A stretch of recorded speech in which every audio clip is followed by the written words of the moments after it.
I once heard a really old legend about how the Hound warriors in the days of the old tribes would feed their Mabari the flesh of the vanquished. Well, that's what I heard anyway. It would sometimes be human flesh.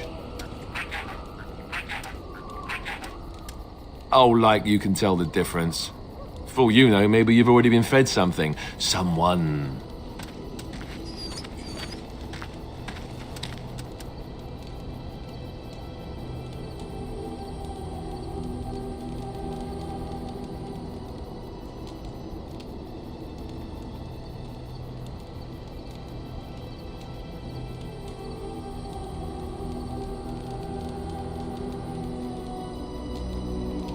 Hey!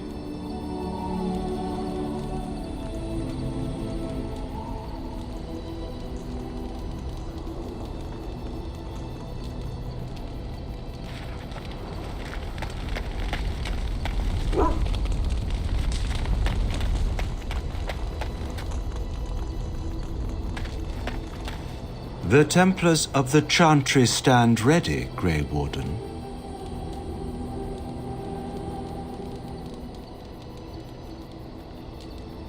Not all perished in the tower, Grey Warden, and those that remain are highly unlikely to further test the Chantry's wrath.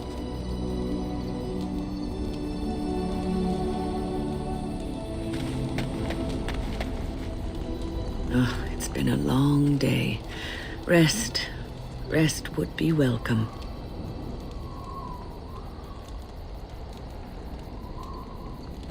Yes, of course. I am just a little weary. As you may have noticed, I'm no spring chicken.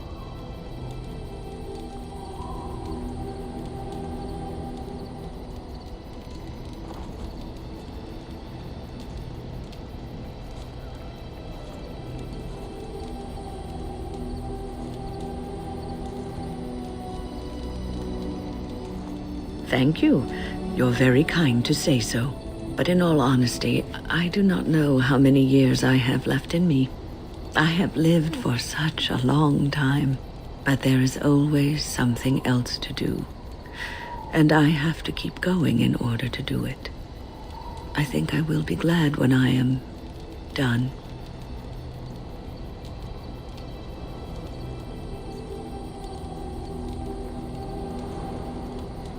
Oh, no.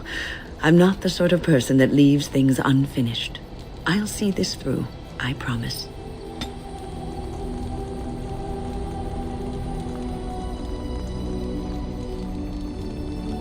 Have you encountered many abominations, apart from the ones in the Circle Tower?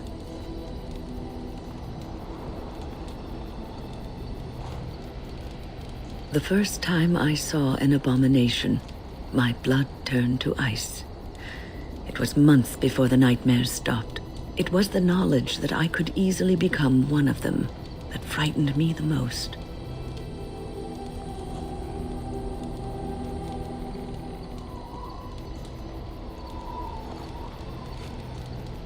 One slip. All it takes is one slip, and everything you are is simply gone, replaced by madness. And there is no turning back, or at least that's what they say. Of late, I have begun to wonder if there is any way an abomination can be cured, or if a mage could be so possessed and still retain their sanity, their humanity.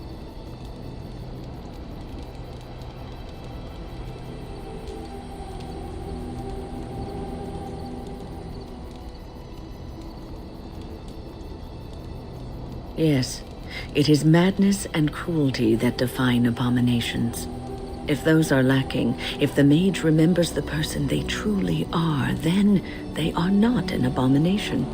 I never saw that. Thank you for showing me another way of looking at it.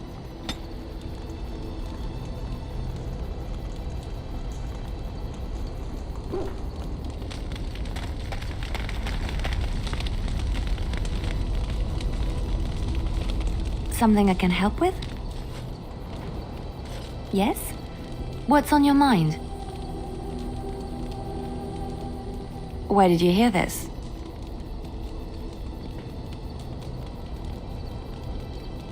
And did you not think that this could be historical fact and no longer true? Not all minstrels are spies. Most are just singers and storytellers, but some of them are what we call bards.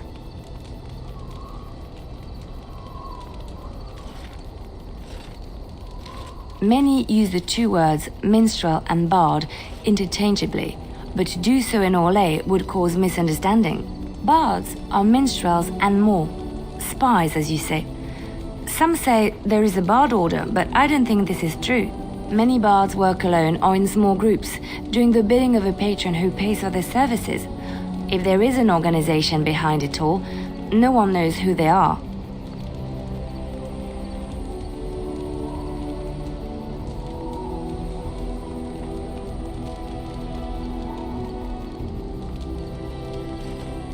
Some do.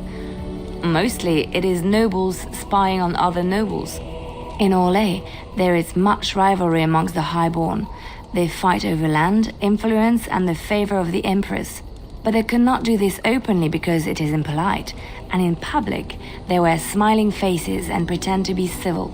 In secret, they plot and scheme to destroy each other.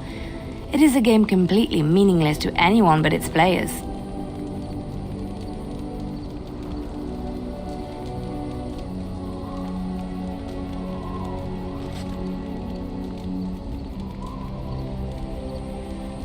I have revealed too much, it seems, but it doesn't matter what I used to be. It is the past.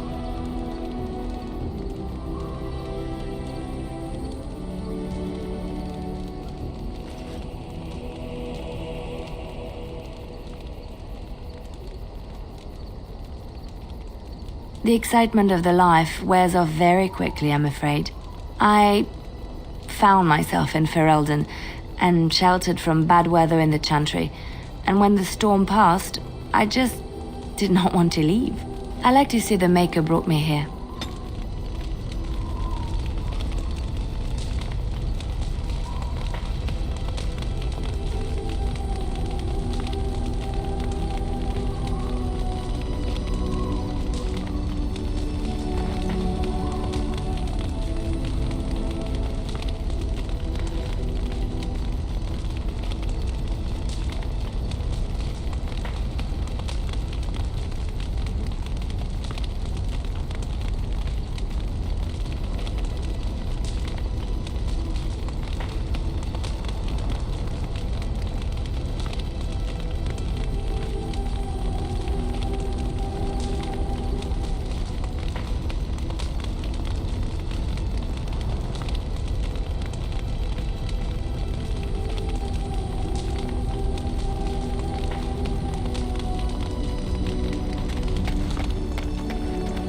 You called.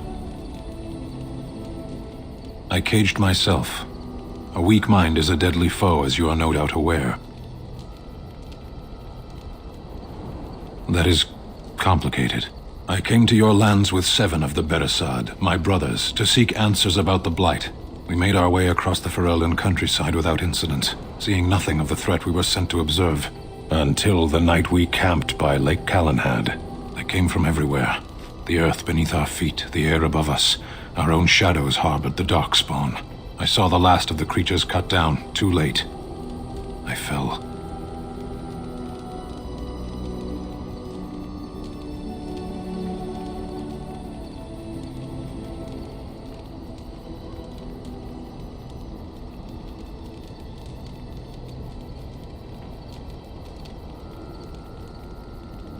I heard the stories of Ostagar. Your kith stood their ground when others fled. No one can do more than that. I don't know how long I lay on the battlefield among the dead, nor do I know how the farmers found me. I only know that when I woke I was no longer among my brothers, and my sword was gone from my hand.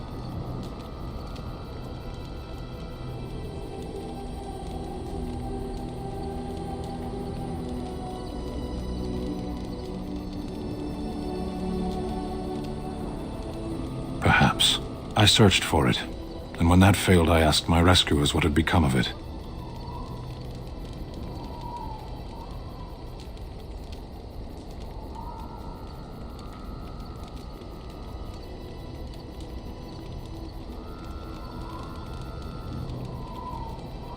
They said they found me with nothing. I did. I knew they didn't have the blade. They had no reason to lie to me. I panicked. Unthinking, I struck them down.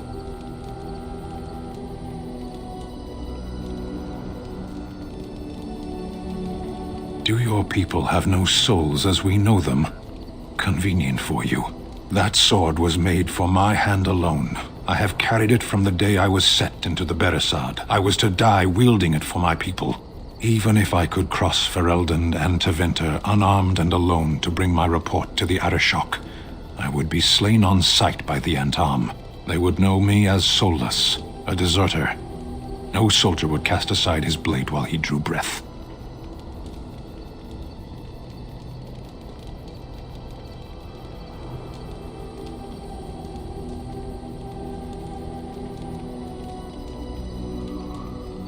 In fear, I kill people. Pray that you don't see me in anger.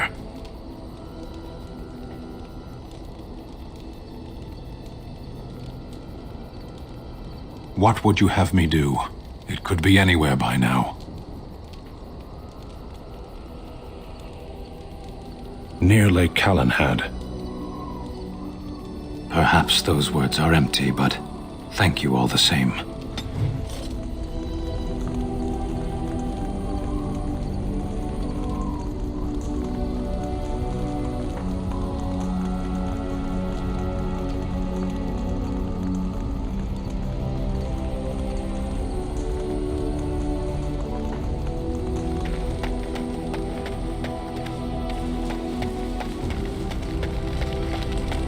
I have a thought. Ah, such wit. Truly, you and Mother should form a troupe of jesters and tour the countryside. We have an opportunity that I believe we should take advantage of. To the point. My mother was once divested of a particular grimoire by a most annoying Templar hunter. It occurred long before I was born, but even today, Flemeth speaks of the loss with great rage. With the circle of magi in such disarray, it occurs to me that this might be the perfect time to recover the tome from their possession, for surely it eventually ended up in their hands.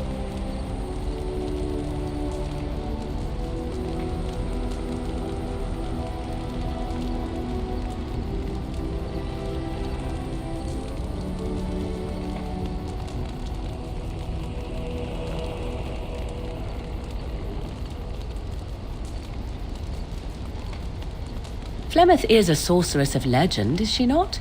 And her grimoire would be more than a mere curiosity to mages that daren't even glance towards the places my mother has walked for eons.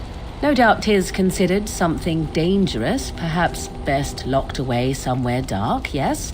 And if not, then at least I know it does not exist. But there is no harm in looking, surely?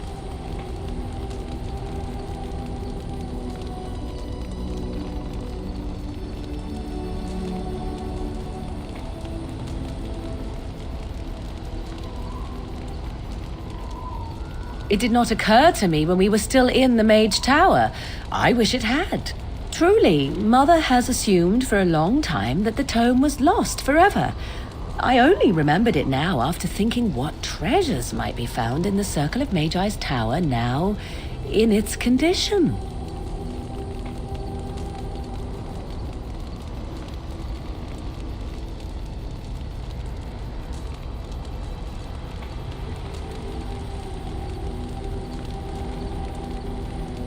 Here's a book of spells, of the sort that Flemeth has dabbled with throughout her long life. 'Tis not the sort of thing that would benefit a mage of the standard variety. They were taught a different path. I, however, was taught by my mother. I know a way around the wards my mother would have placed on such a tome. I know the language that she would have written it in. I would find such a tome most useful. Useful in the way that it might increase my power. Useful in the way that I would become more useful to you. Does that not follow? Good. I am most interested to see its contents, should it be located. The grimoire is leather-bound and adorned with the symbol of a leafless tree, should you come across it. If not, however, then I shall simply put it out of my mind.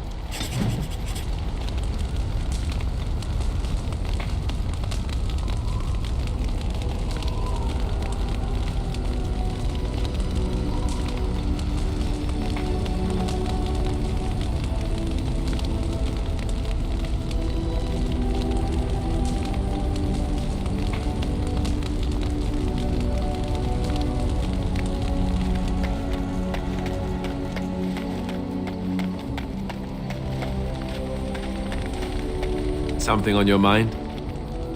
Of course.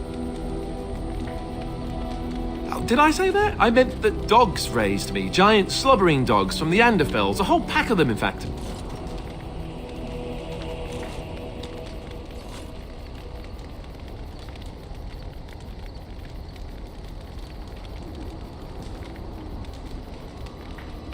Well, it wasn't until I was 8 that I discovered you didn't have to lick yourself clean.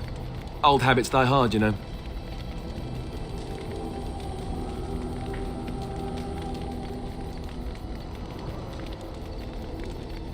And my table manners too. Though, come to think of it, they weren't all that different from the other Templars. Or did I dream all of that? Funny the dreams you'll have when you sleep on the cold, hard ground, isn't it? Are you having strange dreams?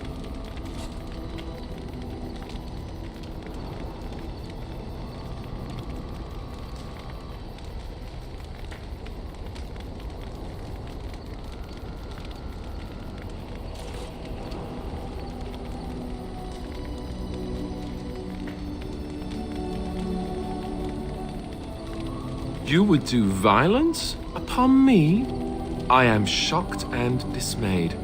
The dogs would never threaten me like this, you know. Let's see, how do I explain this? I'm a bastard. And before you make any smart comments, I mean the fatherless kind.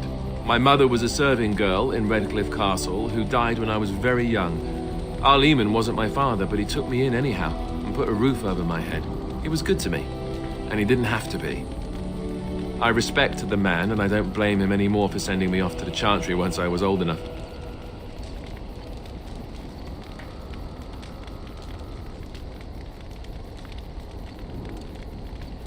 Arleman eventually married a young woman from Orlais, which caused all sorts of problems between him and the king because it was so soon after the war.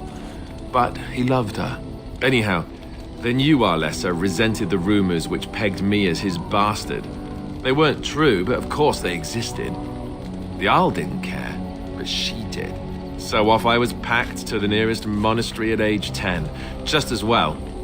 The Arlessa made sure the castle wasn't a home to me by that point. She despised me.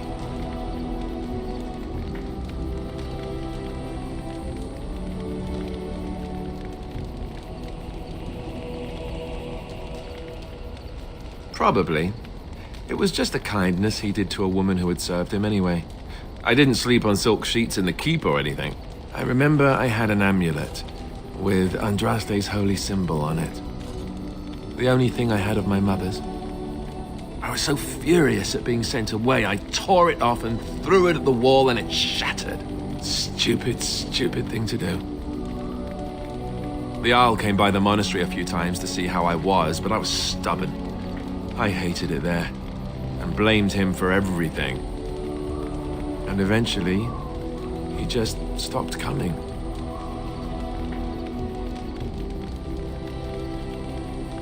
And raised my dogs. Or I may as well have been, the way I acted. But maybe all young bastards act like that. I don't know. All I know is that the Arl is a good man, and well loved by the people. He also was King Caelan's uncle. So he has a personal motivation to see Loghain pay for what he did. Anyway, that's really all there is to the story.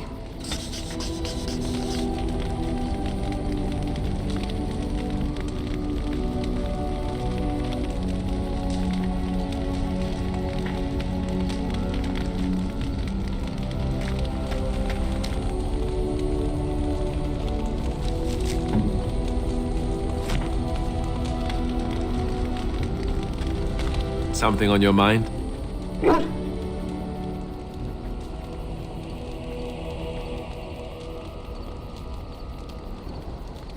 Of course.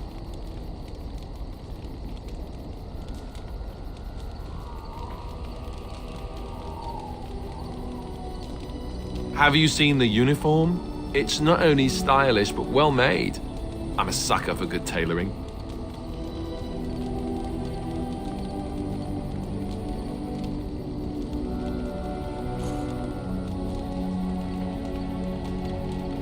I keep it hidden under my pillow. Sometimes I'll take it out just so I can hug it fondly and remember the good old days. Brings a tear to the eyes, you know.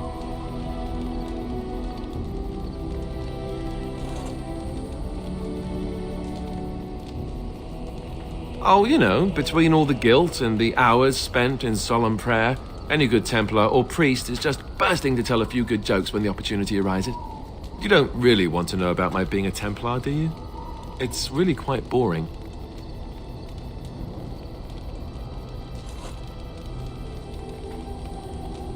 You know, I like the way you think. But I guess if you're really curious, there's no harm in obliging. I have a couple of interesting looking moles I can show you later too, if you're interested. The truth of the matter is that I did hate going to the monastery. The initiates from poor families thought I put on airs, while the noble ones called me a bastard and ignored me. I felt like Al-Eamon had cast me off unwanted, and I was determined to be bitter. But I took some solace in the training itself, I guess. I was actually quite good at it.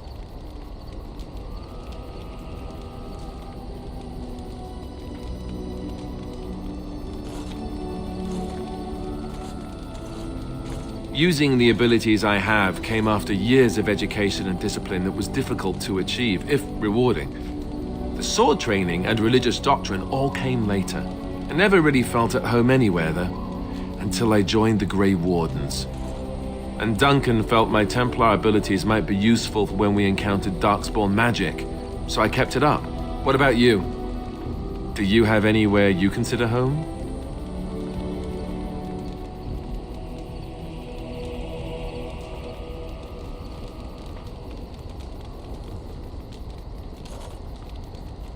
You must miss them a great deal. Duncan and the Grey Wardens are the closest I ever got to that kind of family. We won't always be traveling like this, you know. Once the war is over, once the Blight is... well, a time will come when we'll have to think about having a real home again. Though that seems like a far ways off. And I suppose the Grey Wardens are gone for good, either way.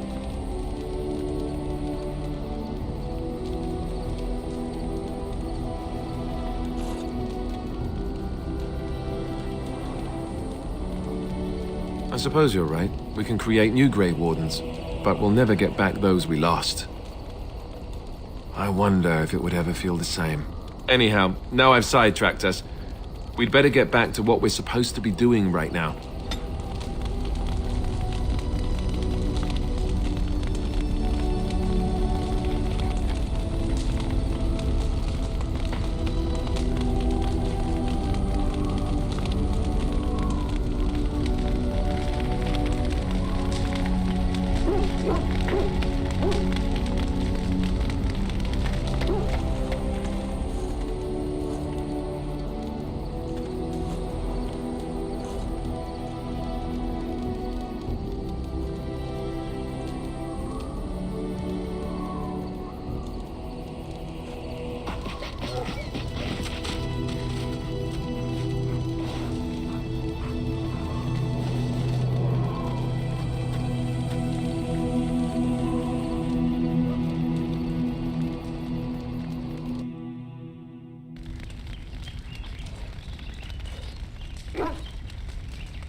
Something on your mind?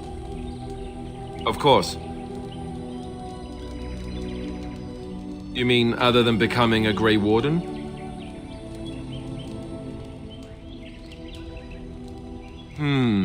You know, I asked Duncan this too, and all I got was, "You'll see."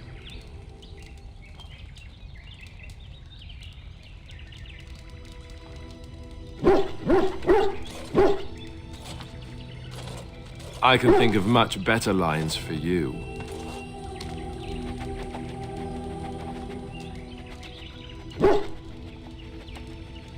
I might. Just you wait. Oh, it's not that Duncan wants to keep it a secret. It's just that the Grey Wardens don't discuss it much. I gather it's not a pleasant topic. The first change I noticed was an increase in appetite. I used to get up in the middle of the night and raid the castle larder.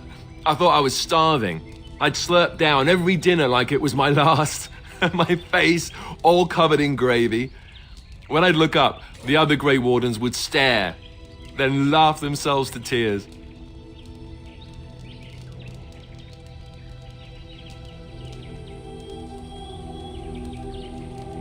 That's me, Alistair the pig. I can go through a trough in 5 seconds flat, just you watch. Oh, and then there were the nightmares. Duncan said it was part of how we sense the Darkspawn. We tap into their, well, I don't know what you'd call it, their group mind. And when we sleep, it's even worse. You learn to block it out after a while, but at first it's hard. It's supposed to be worse for those who join during a blight. How is it for you?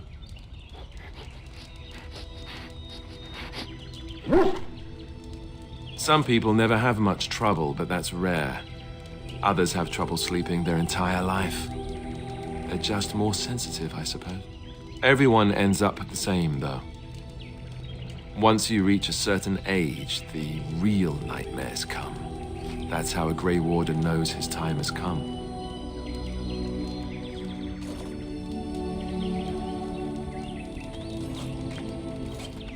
Oh, that's right. We never had time to tell you that part, did we? Well, in addition to all the other wonderful things about being a Grey Warden, you don't need to worry about dying from old age. You've got 30 years to live, give or take. The taint, it's a death sentence.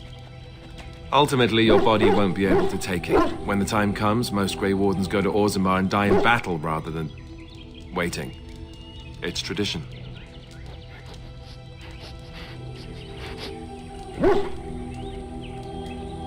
And you wondered why we kept the joining a secret from the new recruits. And there you have it.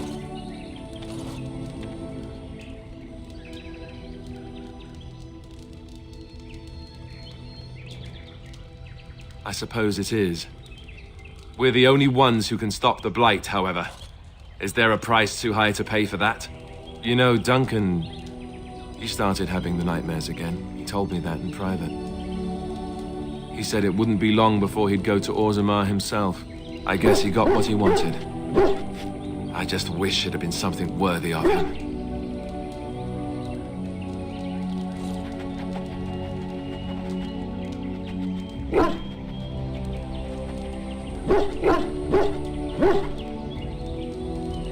I know. Ending the Blight should make this all worthwhile, right?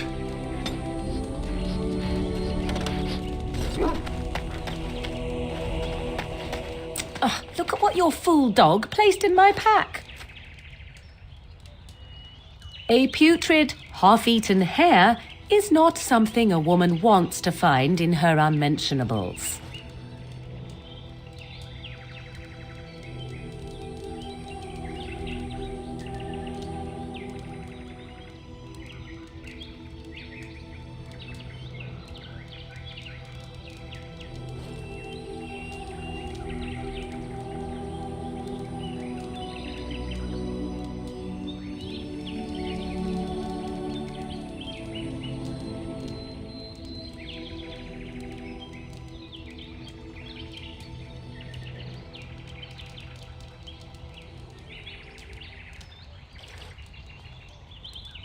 I am going to pretend I never heard that. The dirty mongrel can have this back. There. And tell him not to do it again.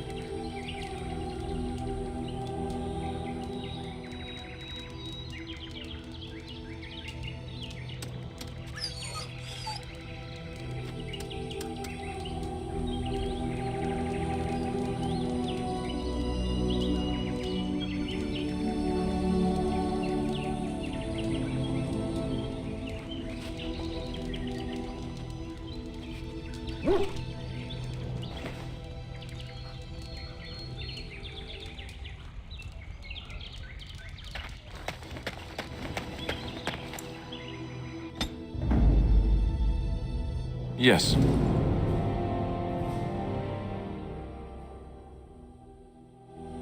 Yes. Indeed.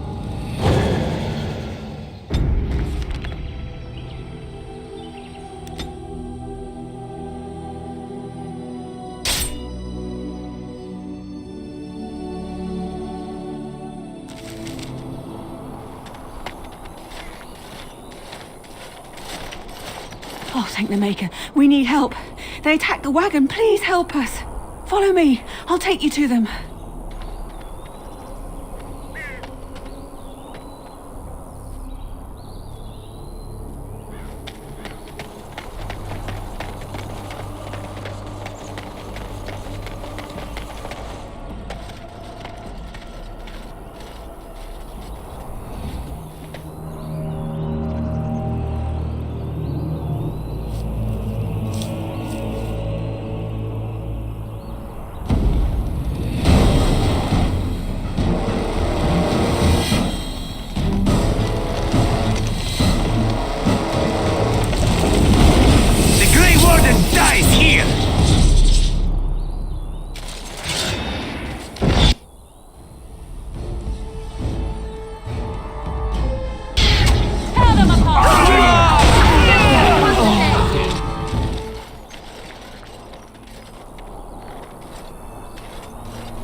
I rather thought I would wake up dead, or not wake up at all, as the case may be. But I see you haven't killed me yet.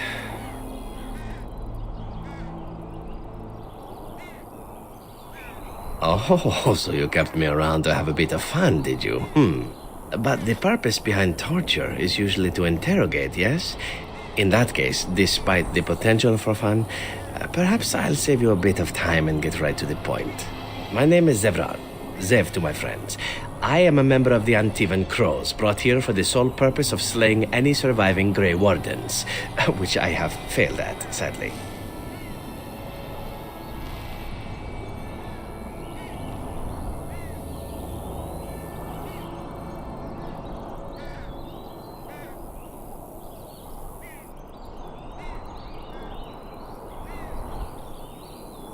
An order of assassins, of course, out of Antiva. I suppose you wouldn't hear much of them out here, but where I come from, we're rather infamous. Not precisely. I was in the neighborhood when the offer came. The Crows get around, you see.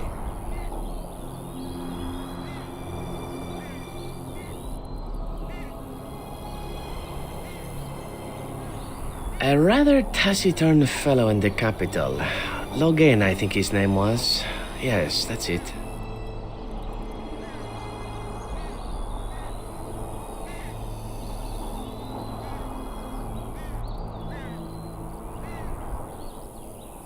I have no idea what his issues are with you. The usual, I imagine. You threaten his power, yes? Beyond that, no, I am not loyal to him. I was contracted to perform a service. I wasn't. If I had succeeded, I would have returned home and the Crows would have informed your Logain of the results, if he didn't already know. If I had failed, I would be dead, or I should be, at least as far as the Crows are concerned. No need to see Logain then. Why not? I wasn't paid for silence. Not that I offered it for sale, precisely.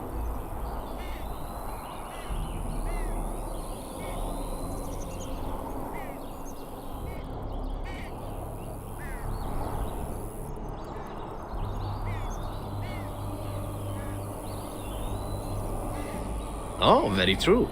Thus, there's no reason for me not to tell you everything, is there? As it is, if you're done with the interrogation, I have a proposal for you, if you're of a mind. Well, here's the thing. I failed to kill you, so my life is forfeit. That's how it works. If you don't kill me, the Crows will. Thing is, I like living. And you obviously are the sort to give the Crows pause, so let me serve you instead.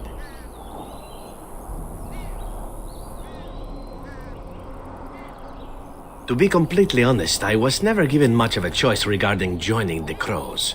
They bought me on the slave market when I was a child. I think I paid my worth back to them plus tenfold. The only way out, however, is to sign up with someone they can't touch. Even if I did kill you now, they might just kill me on principle for failing the first time. Honestly, I'd rather take my chances with you.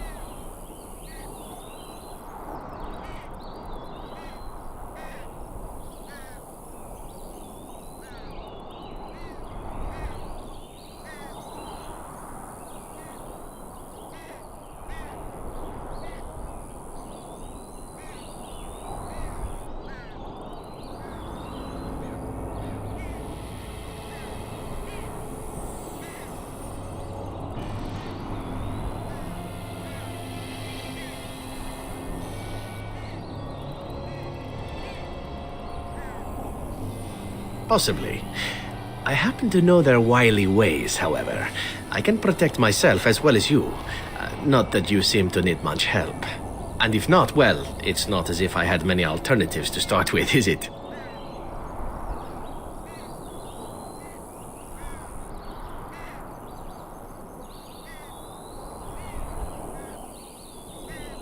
Why? Because I am skilled at many things, from fighting to stealth and picking locks. I could also warn you should the Antivan Crows attempt something more sophisticated now that my attempts have failed.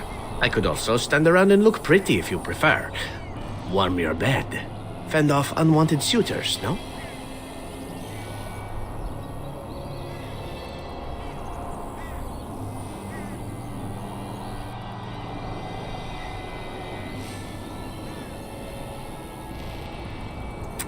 These things you say, they must drive the men back home simply wild.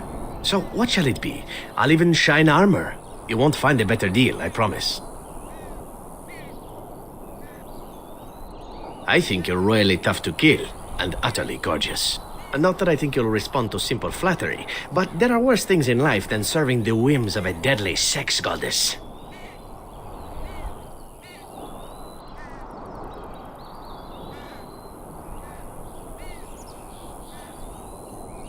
Well, let's see.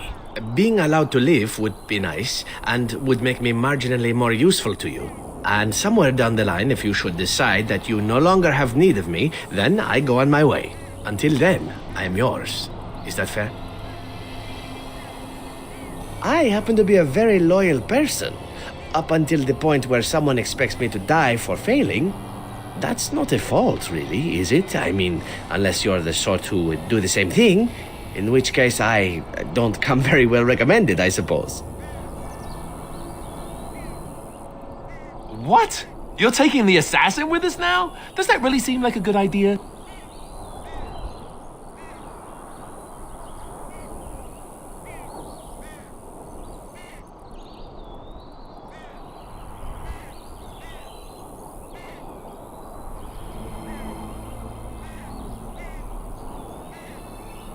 Ow. Maybe true, but ow. Oh, whatever. I'm sure you know best. A fine plan, but I would examine your food and drink far more closely from now on, were I you. That's excellent advice for anyone. I hereby pledge my oath of loyalty to you until such a time as you choose to release me from it. I am your man, without reservation. This I swear.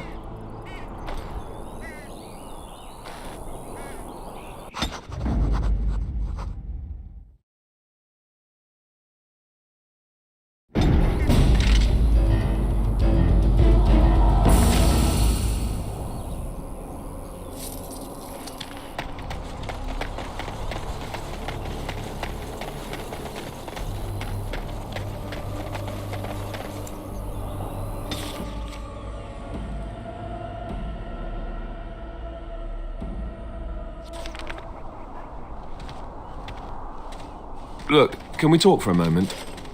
I need to tell you something. I should probably have told you earlier.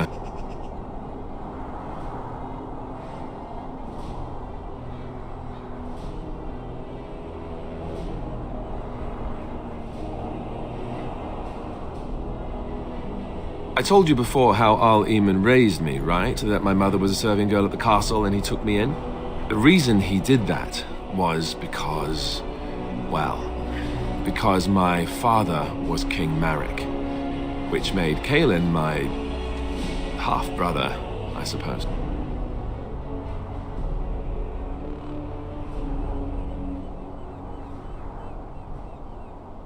How? When would I say that? Oh, by the way, King Marek had sex with a servant and she produced a bastard son. That's me. I would have told you, but it never really meant anything to me. I was inconvenient, a possible threat to Kaelin's rule, and so they kept me secret. I'd never talked about it to anyone. Everyone who knew either resented me for it or they coddled me. Even Duncan kept me out of the fighting because of it. I didn't want you to know as long as possible. I'm sorry.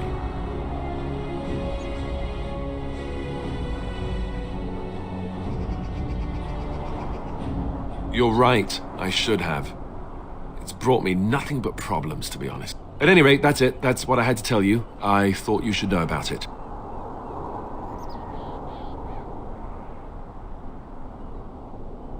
Besides my unholy love of fine cheeses and a minor obsession with my hair, no, that's it. Just the prince thing.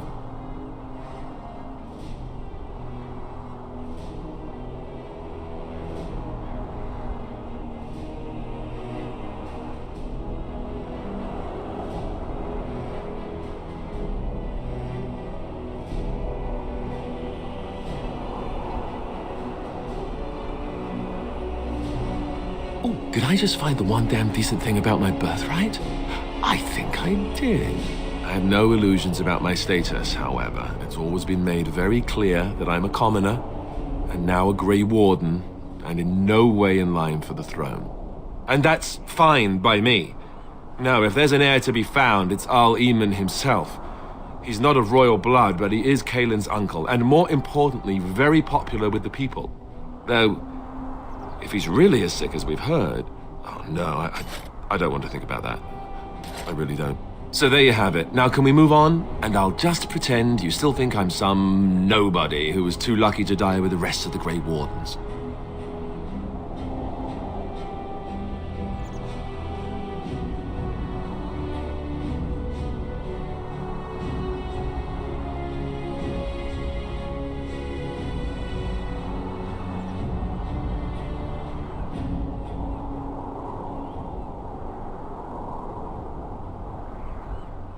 Oh, lovely. I'm going to regret this. Somehow I just know it.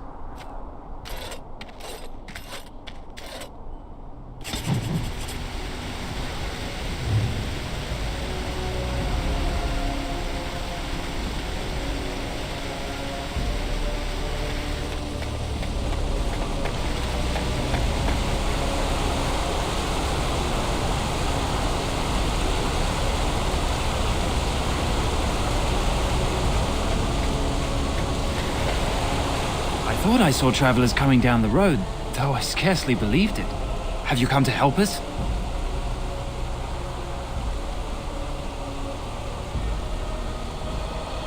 The Arl? Then you don't know? Has nobody out there heard?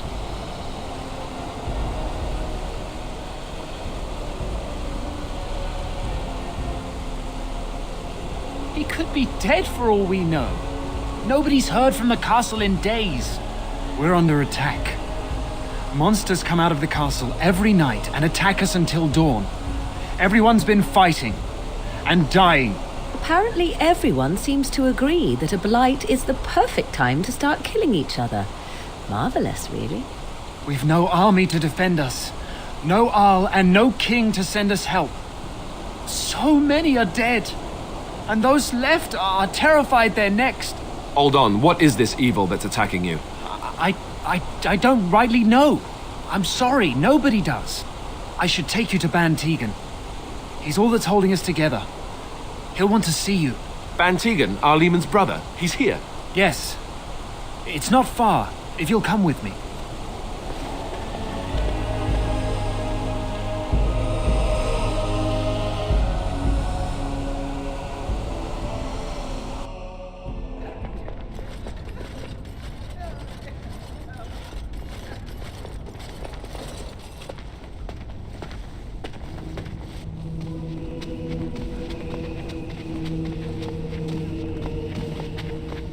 It's Thomas, yes? And who are these people with you? They are obviously not simple travelers. No, my lord.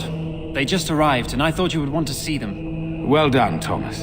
Greetings, friends. My name is Tegan, Ban of Rainersphere, brother to the Arl. I remember you, Ban Tegan, though the last time we met, I was a lot younger and covered in mud. Covered in mud? Alistair? It is you, isn't it? You're alive! This is wonderful news. Still alive, yes. Though not for long if Ten Loghain has anything to say about it. Indeed. Loghain would have us believe all Grey Wardens died along with my nephew, amongst other things. What, that he pulled his men in order to save them? That Cailan risked everything in the name of glory? Hardly. Loghain calls the Grey Wardens traitors, murderers of the king. I don't believe it. It is an act of a desperate man. So, you are a Grey Warden as well? Is it possible we've met? You seem very familiar.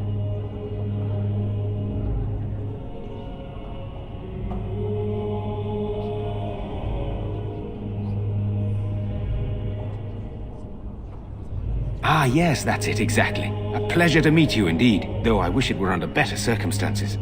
You're here to see my brother? Unfortunately, that might be a problem. Eamon is gravely ill. No one has heard from the castle in days. No guards patrol the walls, and no one has responded to my shouts. The attack started a few nights ago. Evil things surged from the castle. We drove them back, but many perished during the assault.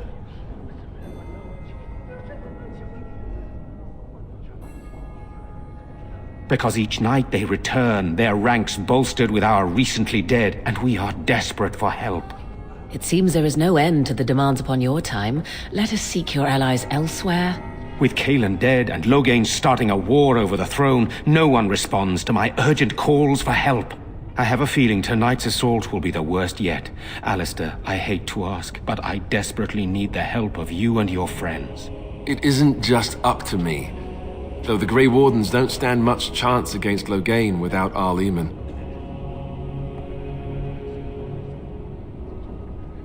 I know Alistair, and I trust those he chooses to travel with.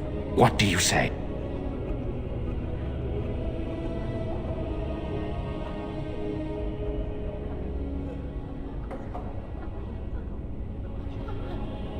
There are no darkspawn here, and nothing to gain. It is a fool's errand.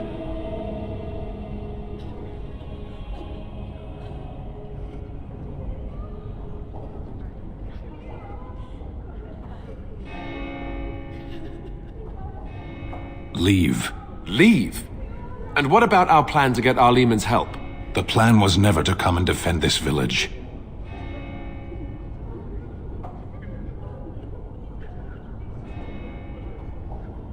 Perhaps. How pointless to help these villagers fight an impossible battle. One would think we had enough to contend with elsewhere. Thank you. Thank you. This means more to me than you can guess. Thomas, please tell Murdoch what transpired. Then return to your post. Yes, my lord. Now then, there is much to do before night falls. I put 2 men in charge of the defense outside.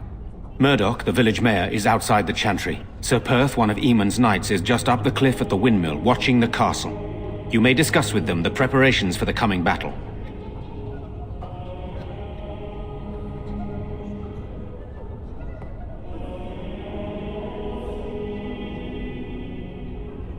This is hardly the time to be discussing personal details, don't you think?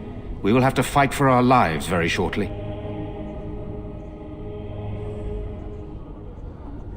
I beg your pardon, my lady. Where are my manners? What would you like to know? Oh, you mean, am I married? No, I've never had the pleasure. If I did, I'd be lucky to find a woman as lovely as yourself.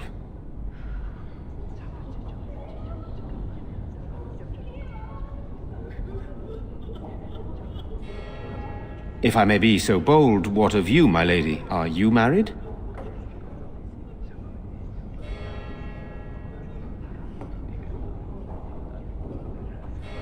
I find that hard to believe. Surely that is a crime somewhere. But I am too bold, my lady. This is hardly the time for such banter. Please accept my apology.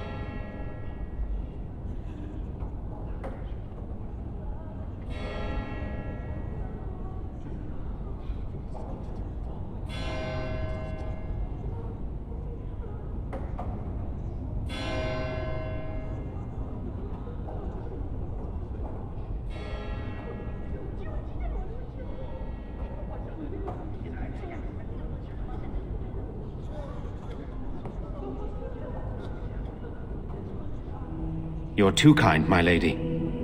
Amongst many other things. I don't know. If Connor lives, he'll be the Arl and I'll need to help him with it. If he's... well, I don't want to think about that. After the first attack, I wanted to go for help, but I couldn't just leave these people. The Bannon gear up to battle Loghain, while Darkspawn loom to the south. Loghain won't send anyone, so Redcliffe is on its own. Skilled enough to know there are many far better than myself.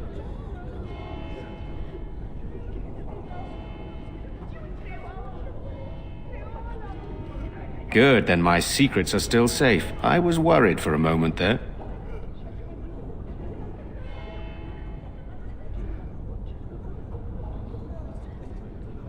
Sir Perth insists.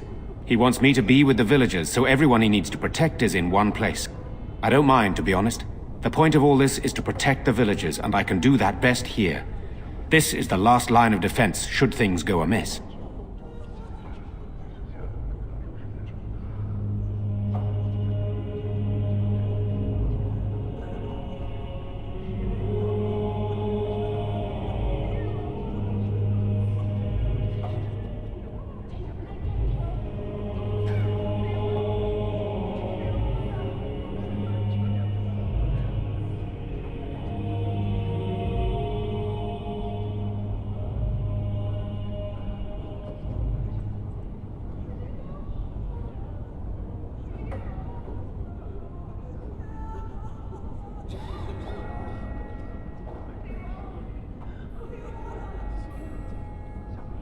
I'm not here for glory. I would prefer being outside, but Perth has a point. We could bring some men in to stand beside me, but I'd rather keep the monsters away from the villagers if possible.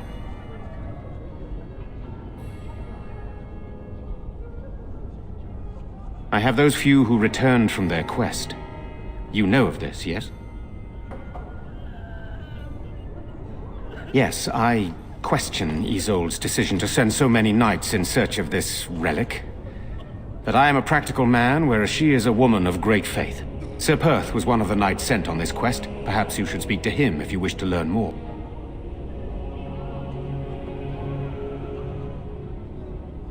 Are you suggesting what's happened here is related to Kaelin's death and the Civil War, even Eamon's illness?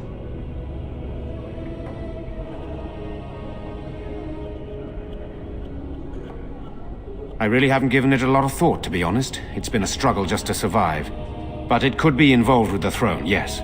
Our sister was Kaelin's mother. I suppose we've royal blood, but it's a shaky claim to the throne, though still better than Loghain's. And it does mean Eamon could intervene in Loghain's bid for the throne, but let's not leap to conclusions. I would not like to think that anyone would wish this on my brother. He is a good man, and much loved by the people of Redcliffe.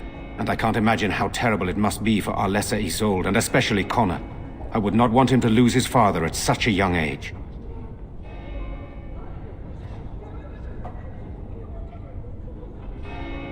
I do not know. They seem to be walking corpses, men with rotting flesh that continue to attack even with the gravest injuries. Undead, spirits possessing the dead. There could be several causes behind such a thing, none of them pleasant.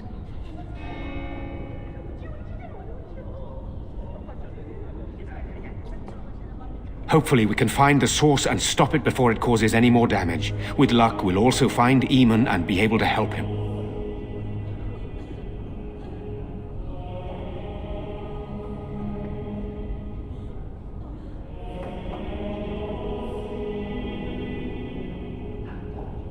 Eamon would be in a better position to reward you, to be honest.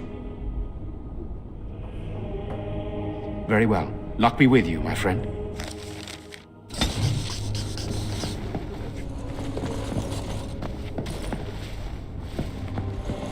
I'm scared, Mother. When are the bad men coming? Sorry. Am I bothering you? I'll try to be more quiet.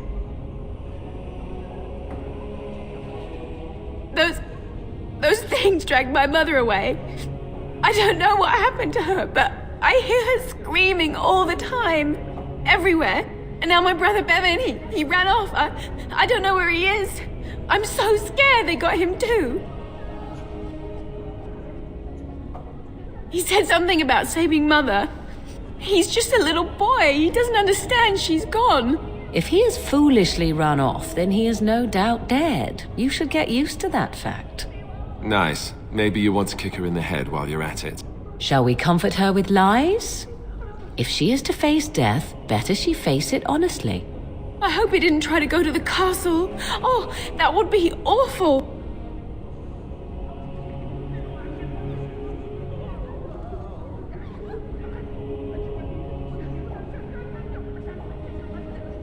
I went to her house. It's by the square. He wasn't there. I searched the rest of the village too. I called and I called, but he never answered. I wonder if he ran off into the woods. I'm so worried. Without me, he has nobody. You will? Thank you so much. Please find him. I'm so scared, Father. What are we going to do? Silent.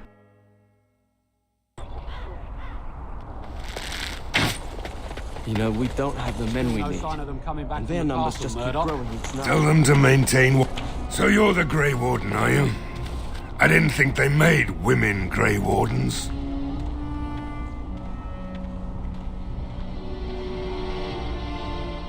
For more reasons than you care to hear, I bet. Still, there's no reason to think Bantegan's lost his mind.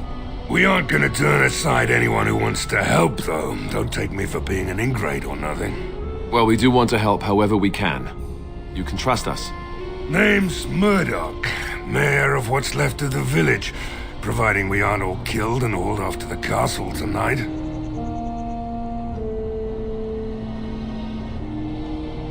I hope you're right.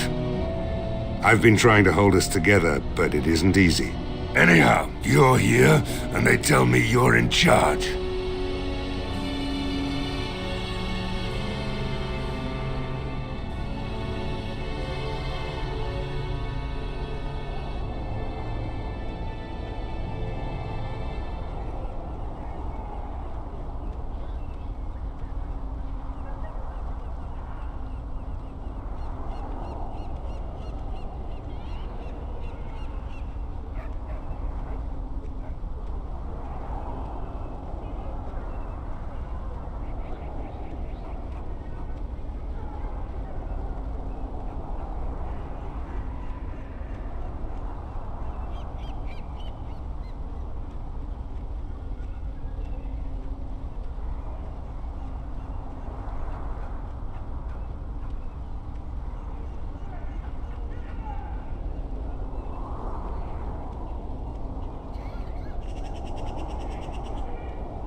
We need what little armor and weapons we got repaired, and quickly, or half of us will be fighting without either. Owen's the only blacksmith who can do it, but the stubborn fool refuses to even talk. If we're to be ready for tonight, we'll need that crotchety bastard's help.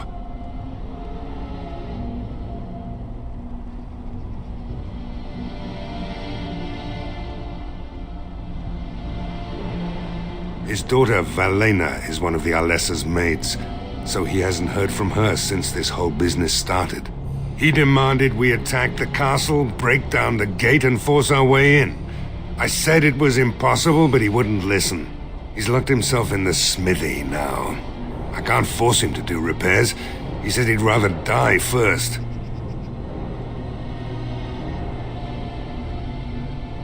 I'd appreciate it. If he doesn't help, he'll die like the rest of us. What good will that do anyone then?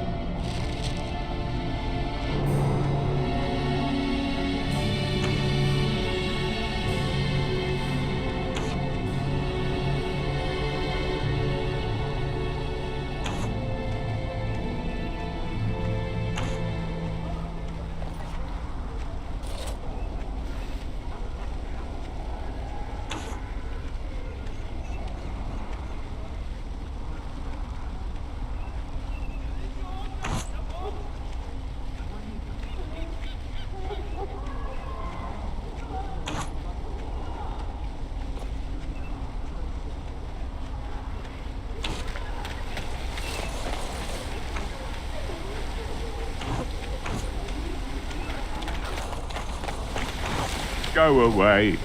Curse you! Leave me in peace! You've already taken everything out of my stores. There's nothing left.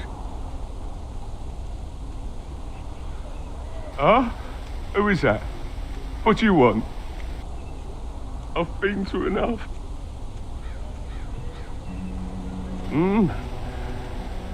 All right. Let me undo the locks. All I ask is that you don't make any trouble.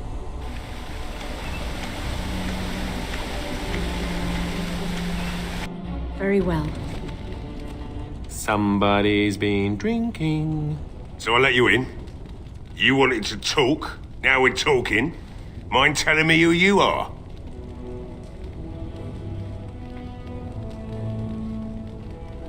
A Grey Warden, is it? It takes all kinds. Anyhow, my name's Owen, though you might already know that. Care to join me as I get besotted? Or is there something in particular you wanted?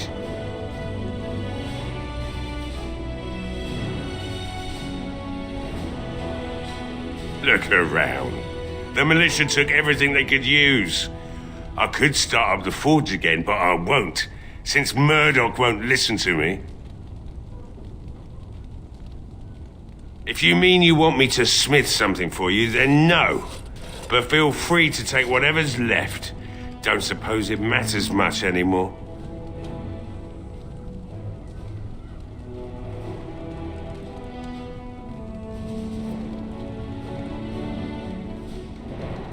Why should I help Murdoch when he won't help me? My girl, Valena, is one of the Alessa's maids, and she's trapped up there in the castle, but the mayor won't send anyone for her. She's been my life since my wife passed on 2 years ago. Now she's dead, or soon to be. I don't care what happens to me or the village, or anyone!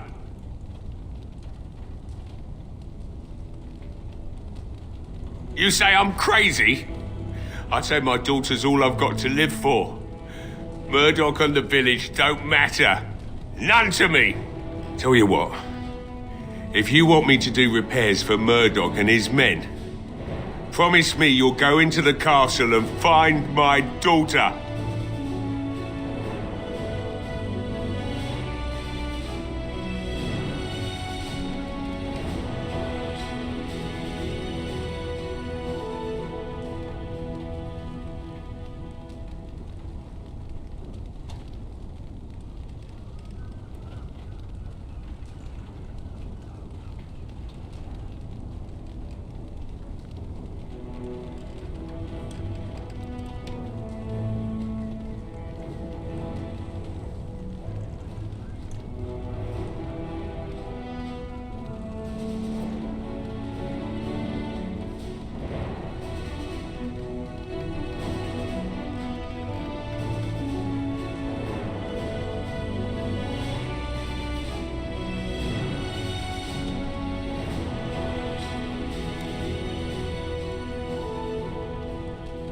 Not good enough.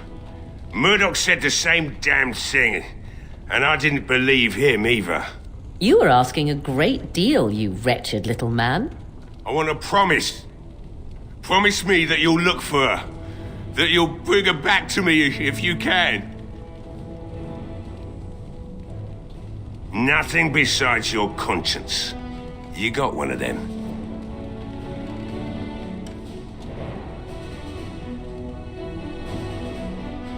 Then I'll take what I can get and leave the rest to the Maker's grace.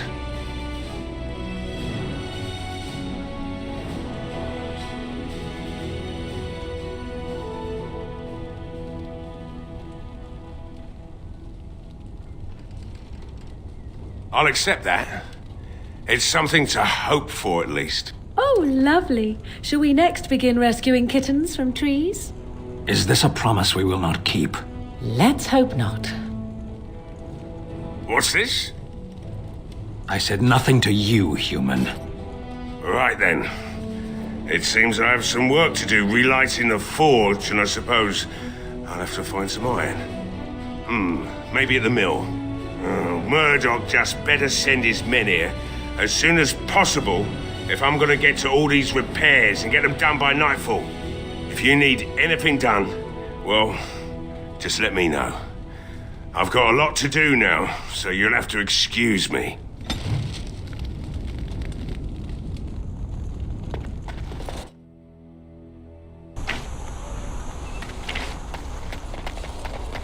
Well, it looks like Owen's finally doing the repairs we need. The damn fool is falling over drunk and still manages to make smithying look easy. Good enough, I say. I'll inform Bantigan the militia is ready to fight. We'll give those bastards a welcome they won't soon forget.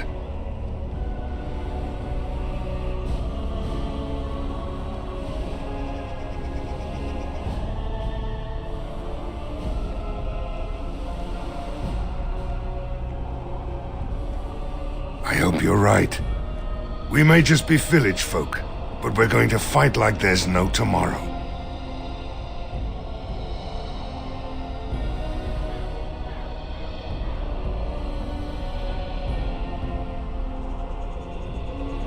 You'll find him and his men at the mill by the bridge, to the north. I have a good feeling about tonight.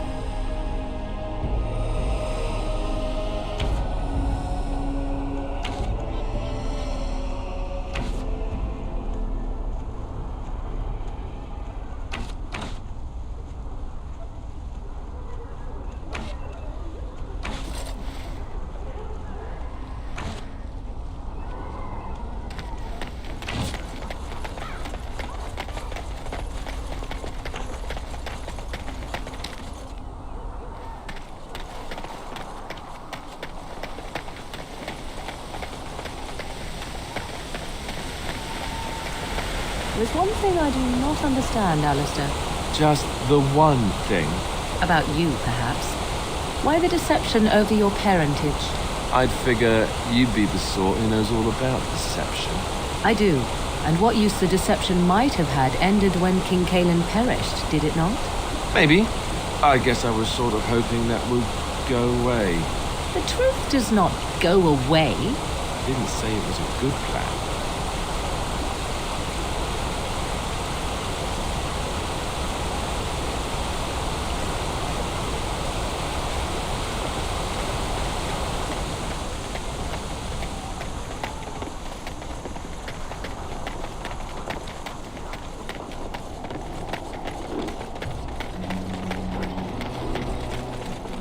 Greetings, Grey Warden. I am as relieved as Bantigan is to see you here. I must admit I do not know quite how to address you. Is my lady sufficient?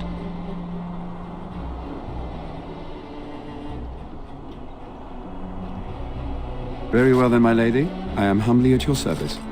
I am Sir Perth, until recently in direct service of Arl Eamon of Redcliffe. For now my charge is defending the village from these evil assaults. Would that I had chosen not to seek out the urn of sacred ashes. Perhaps I would have fended off whatever evil befell the castle, or perhaps I would be dead. Ah well, with the Grey Warden aiding our defense, perhaps all is not lost.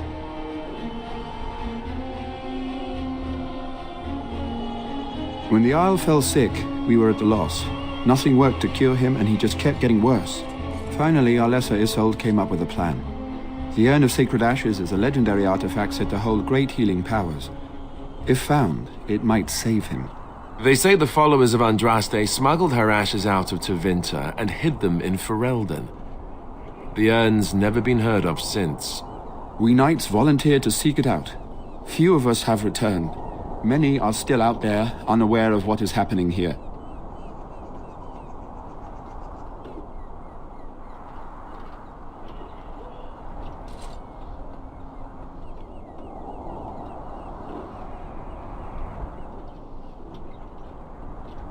Not at all. A great number of soldiers remained in Castle Redcliffe. I wonder if they perished there and were transformed into these things. The thought chills my blood.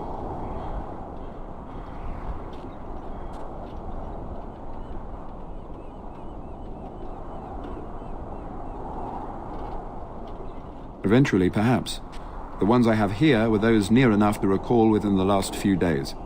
I only returned myself because I was passing by Redcliffe and heard the news of strange attacks.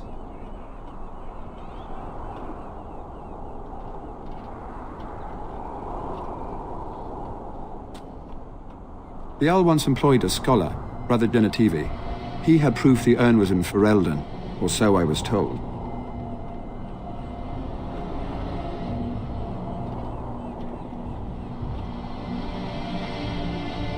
We were never certain.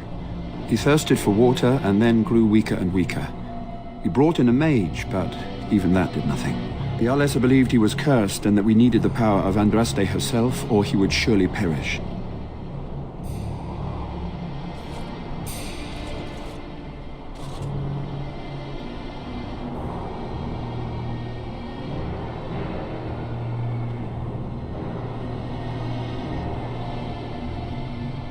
As you wish, my lady.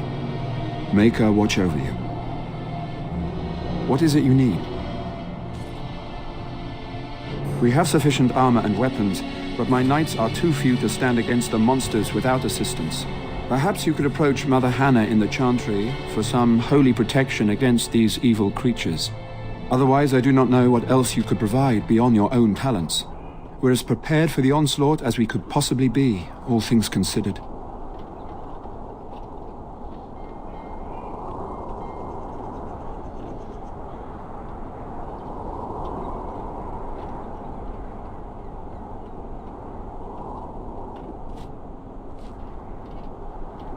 That gladdens my heart to hear it.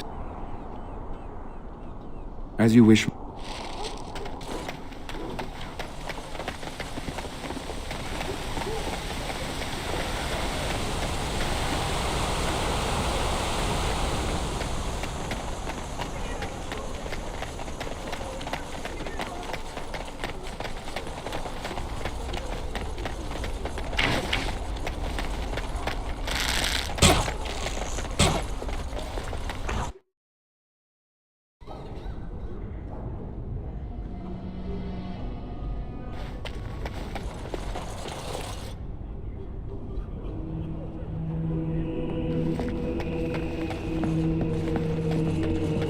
Let us pray.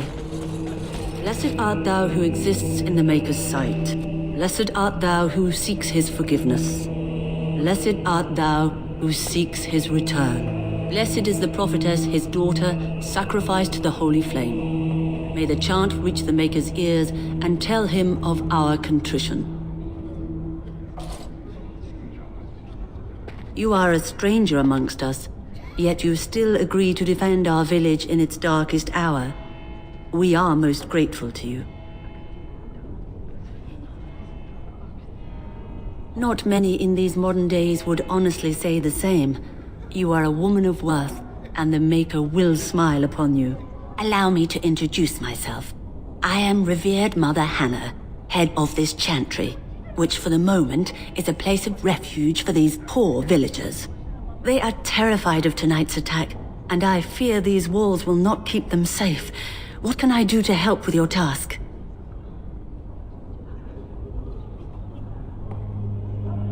I have done all I can for them. I pray for them each night and seek the Maker's forgiveness for their sins before they face their deaths. What Sir Perth seeks is something that is not in my power to give.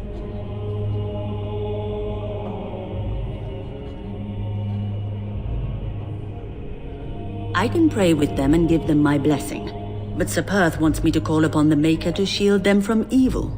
Well, can't you just tell him the Maker will watch over him? Morale is a powerful thing, you know. You mean you want me to let them think the Maker protects them in a real sense? I will not lie to them like that.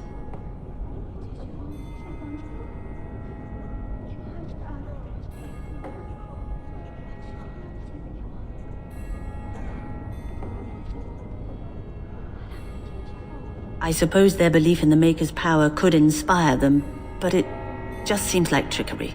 Very well. If it keeps them alive, I will do what I must. I have a number of silver-cast holy symbols.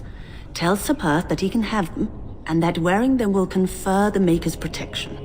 Now please, let me tend to these poor folk. I must do what I can, and I suggest you do the same.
Wonderful. Intruders. I hope you have a good reason for breaking and entering into my home.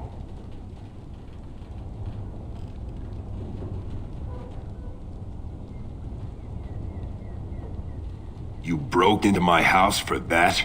Surrender the blade before I lose patience, dwarf. So it's your sword. Farron didn't mention he took it off a live giant. You know, that sounds like a great idea. Now, why don't you take your sword and leave? Surviving. We have supplies to last for quite some time. And my boys and I can swing a weapon better than any of those fools out there.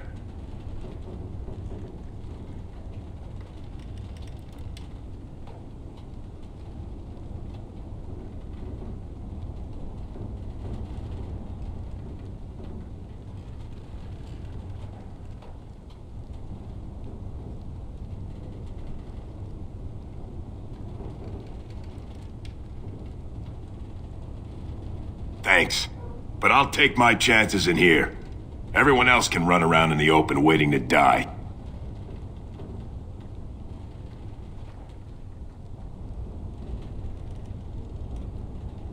So, that's what it comes down to, huh? Fine. I'll go, if you want me out there so badly. Spoken like someone who doesn't know me very well. Go tell Murdoch he won.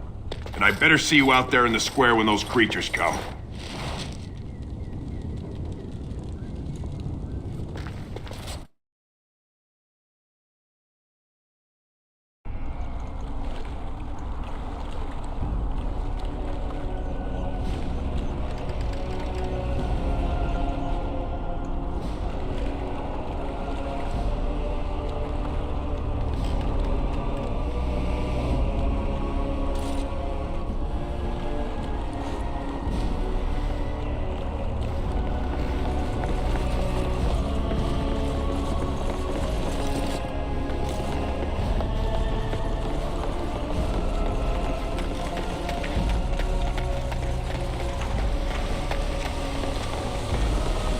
Do you know of the Cassandra, the sundew in the common tongue?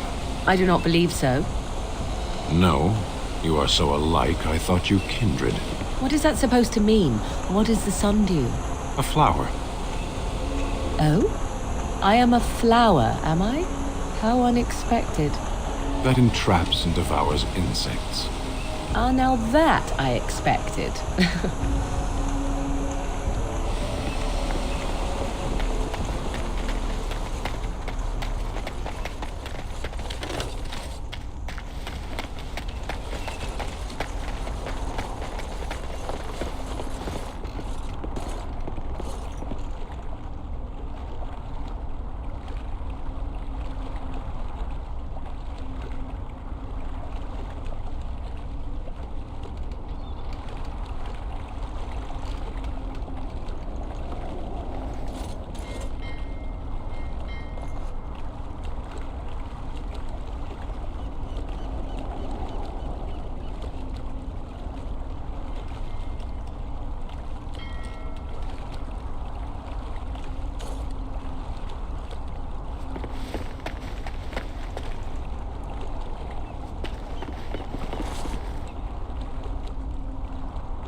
The Knights of Redcliffe are ready to fight at your disposal. Have you spoken to the revered mother? Has she offered anything? If they are the same as the symbols worn by their priests, well, that would more than suffice. Of course I do. These are Maker's symbols. What better protection could we ask for? I will send some men to collect the amulets. Please give my regards to Mother Hannah for seeing some sense at last. There is still time before the sun goes down. If you have not yet spoken to Murdoch, or if there is anything you have planned... Good luck to you then, and may the Maker watch over us all.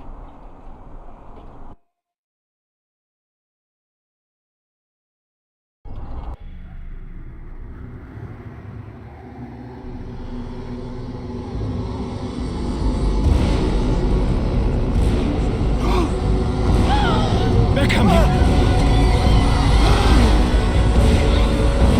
Get to your positions! Make ready!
I shall do it. Our skill has won the day.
dawn arrives, my friends, and all of us remain. We are victorious. And it is these good folk you see beside me that we have to thank for our lives today. Without their heroism, surely we would all have perished. I bow to you, dear lady. The Maker smiled on us when he sent you here in our darkest hour. Allow me to offer you this, the helm of Sir Ferris the Red, my great-uncle and hero of Ferelden. He would approve passing it to one so worthy.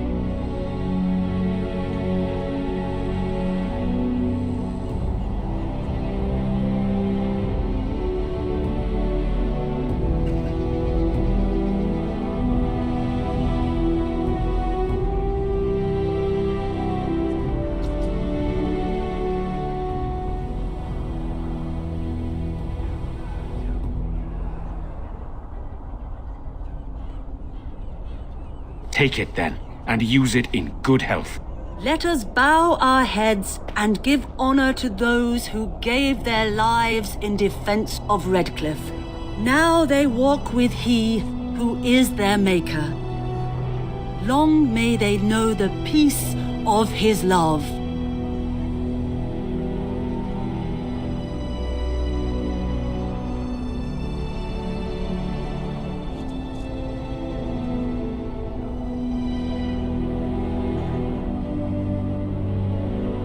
With the Maker's favor, the blow we delivered today is enough for me to enter the castle and seek out your Arl. Be wary and watch for signs of renewed attack. We shall return with news as soon as we are able. Now we've no time to waste. Meet me at the mill. We can talk further there.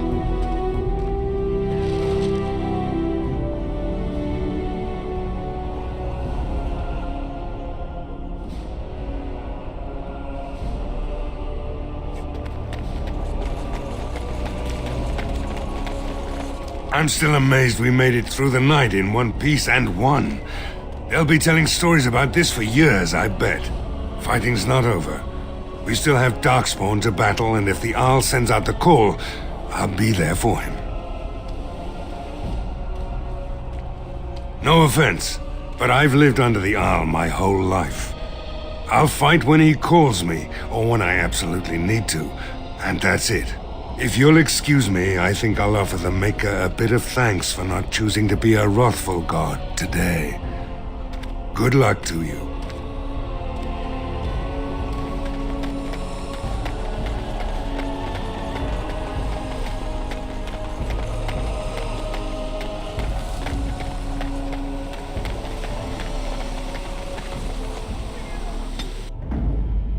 Blast and damnation! Vashaden! Oh, blast it. Yes. Indeed. Indeed.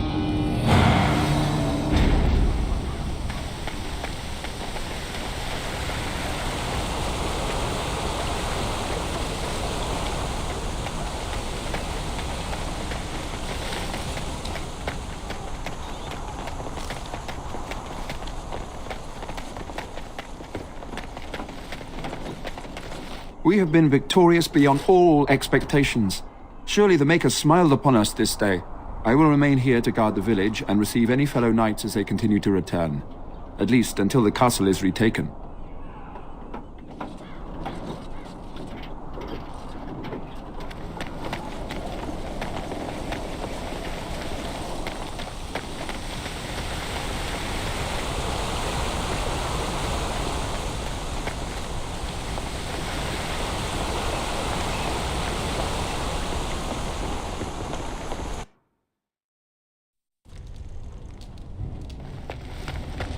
Yes, what can I do for you?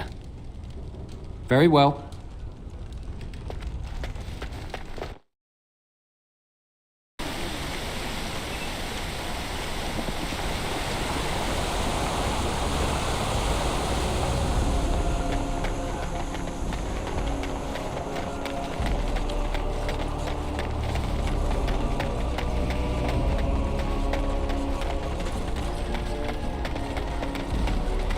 Glad it's all over. Now we can get back to normal, right?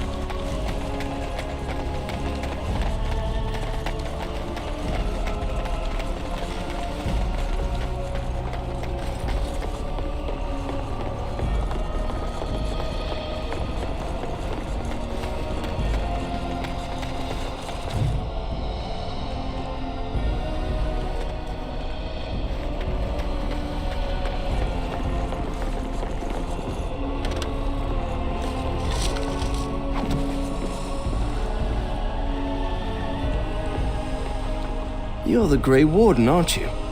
Exactly who I was hoping to meet. I represent a collective of mages interested in going about their lives without the constant scrutiny of the Chantry. We harm no one, I assure you, and we enforce the Chantry's laws among ourselves. All we seek is a life outside of the Templar's shadow. Next to me, and in every major settlement, you will find an inconspicuous sack containing requests from mages all over the land who need the assistance of someone skillful and discreet. Me? I am not a mage, my friend. And those members who have submitted requests are anonymous, save one or two more arrogant clients. I assure you, we are doing the Maker's work. Magic is not ruling man under our watch. Thank you, my friend. We have agents in every major settlement to reward you for work done on behalf of the collective. Makers smile upon you.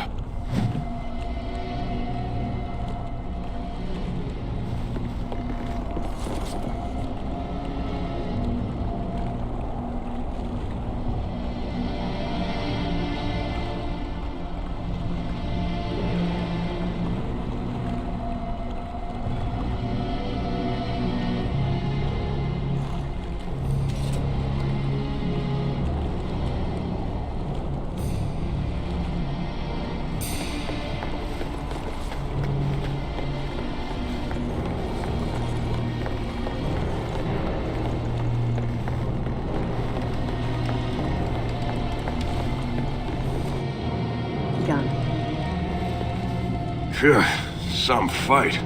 Reminds me why I left Orzammar in the first place. Hey, anything for Redcliffe, right? Whatever. First thing I'm gonna do is get some sleep. For about a week. Go celebrate or whatever it is you're gonna do. You won, right? You're a hero. Or something.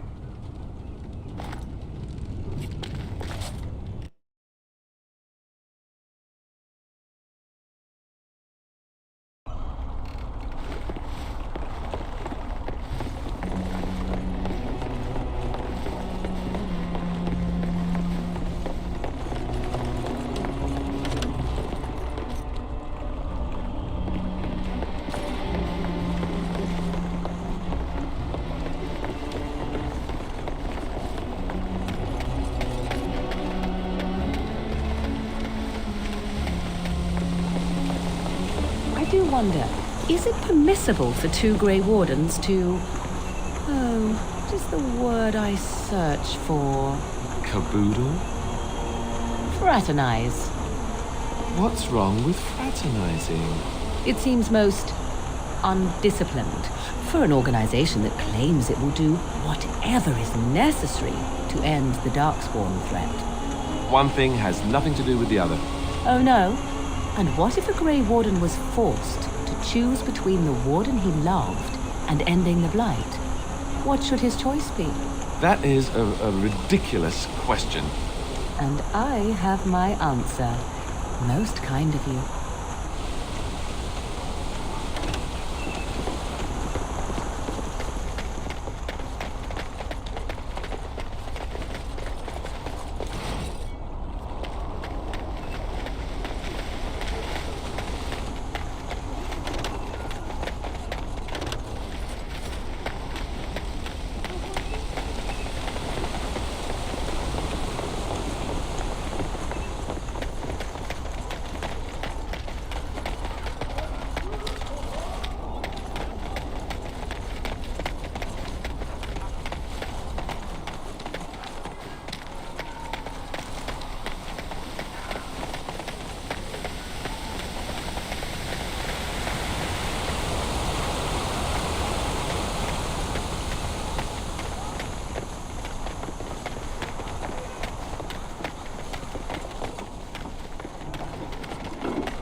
I shall do it.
Odd how quiet the castle looks from here.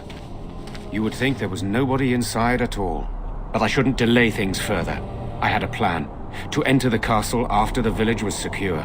There is a secret passage here, in the mill, accessible only to my family. I knew you would choose to enter the castle instead of staying in the village. And we needed warriors. I'm sorry if I... Maker's breath. Tigan. Thank the Maker, you yet live. Isolde. You're alive. How did you... What has happened? I do not have much time to explain. I slipped away from the castle as soon as I saw the battle was over, and I must return quickly. And I need you to return with me, Tigan. Alone.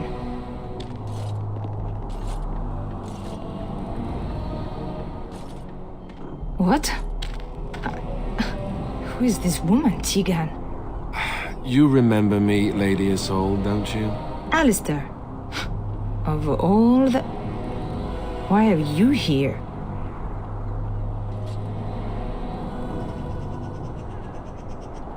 They are Grey Wardens, Isolde. I owe them my life. Pardon me, I would exchange pleasantries, but... Considering the circumstances... I know you need more of an explanation, but I don't know what is safe to tell. Tigan, there is a terrible evil within the castle. The dead waken and haunt the living. The maid responsible was caught, but still it continues. And I think Connor is going mad. We have survived, but he won't flee the castle. He has seen so much death.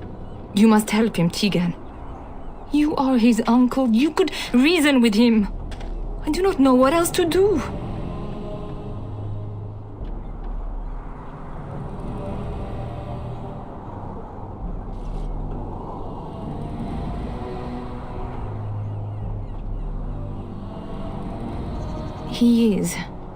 He is being kept alive so far, thank the Maker.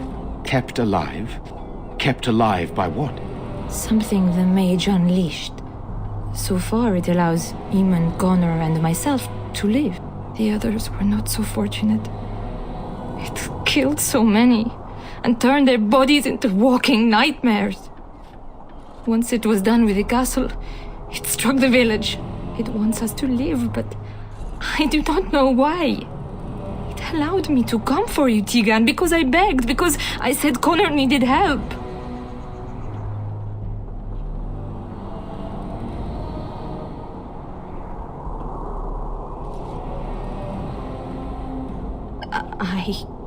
I do not know. Oh, Maker's mercy. Could it truly be a demon? I can't let it hurt my Connor. You must come back with me, Tigan. Please.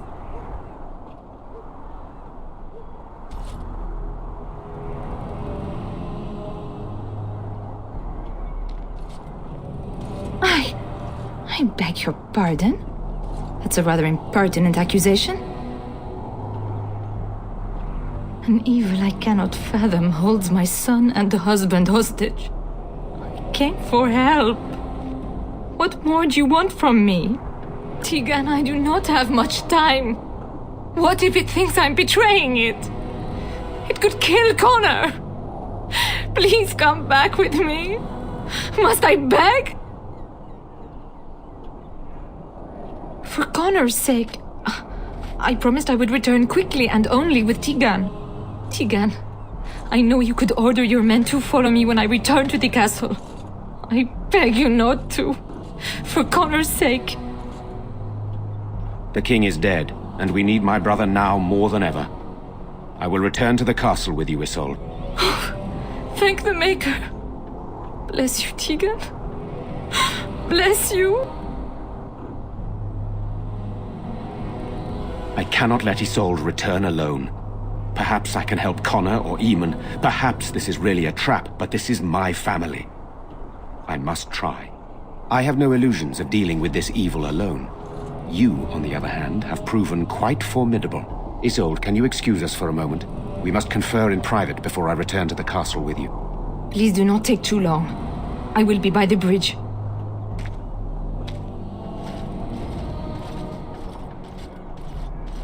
Here's what I propose.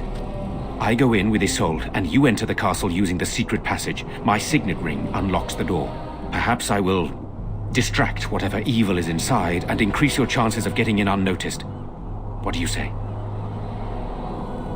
What choice do either of us have? If your business with Eamon is important, you're going to have to go inside to find him. He's right. Without Arl Eamon, we'll never get the support we need. Sir Perth and his men can watch for danger at the castle entrance. If you can open the gates from within, they can move in and help you. I don't think there's anyone else who can help you. If you choose not to go, then it's up to me to do what I can. Here is my signet ring. It will open the lock on the door in the mill. Whatever you do, Eamon is the priority here. If you have to, just get him out of there. Isolde, me, and anyone else, we are expendable.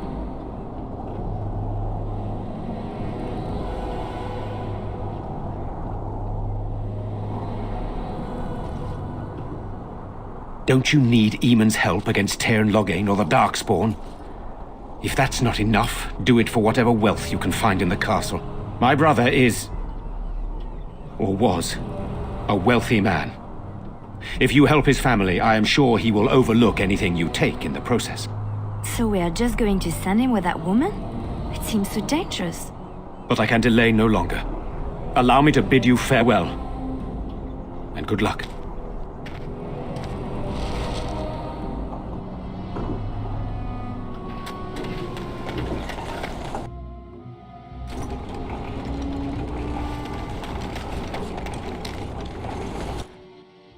It shall be done.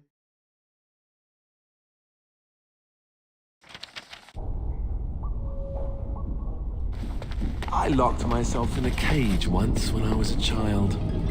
For an entire day. Ah, good times. As you say. I think we work well together. Hello? Who's there? Is there anyone alive out there? Wait, you don't look like the Arlessa's guards. Are you from outside the castle?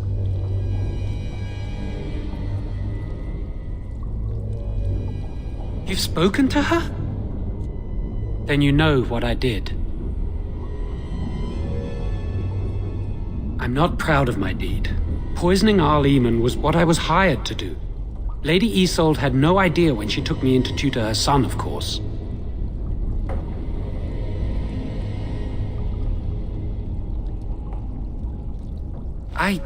I know it looks suspicious, but I'm not responsible for the creatures and the killings in the castle. I was already imprisoned when all that began. At first, Lady Isolde came here with her men, demanding that I reverse what I'd done. I thought she meant my poisoning of the Arl. That's the first I heard about the walking corpses. She thought I'd summoned a demon to torment her family and destroy Redcliffe. She had me tortured. There was nothing I could do or say that would appease her. So they left me to rot.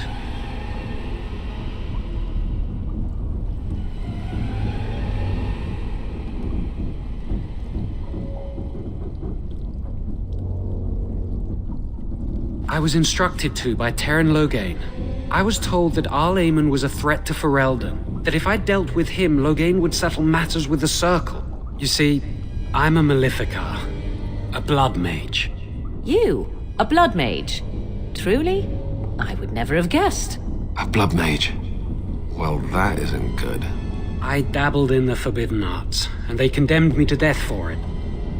I thought Loghain was giving me a chance to redeem myself. But he's abandoned me here, hasn't he? Everything's fallen apart, and I'm responsible. I have to make it right somehow. I have to.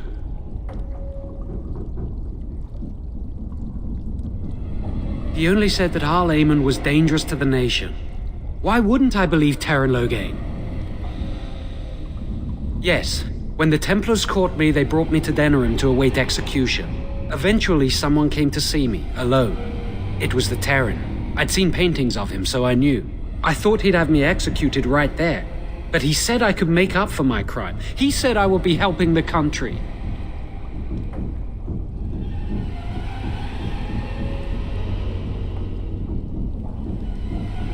I'm not allowed regrets? I've made a stupid mistake at the circle, and now I've made an even greater one. I'm not a bad person. There's no reason for you to believe me, but I'm not. I have to make up for what I've done. I have to try.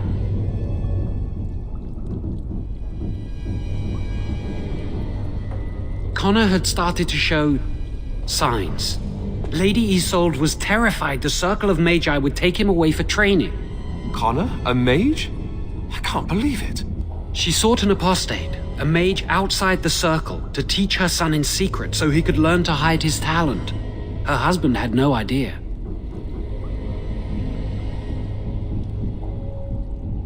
No, she was adamant that he never find out. She said that he'd do the right thing, even if it meant losing their son, and that infuriated her. Because he would be taken away forever.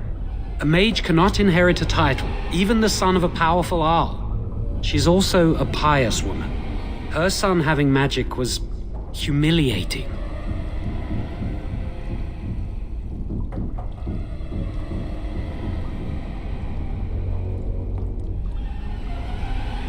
I never meant for it to end like this.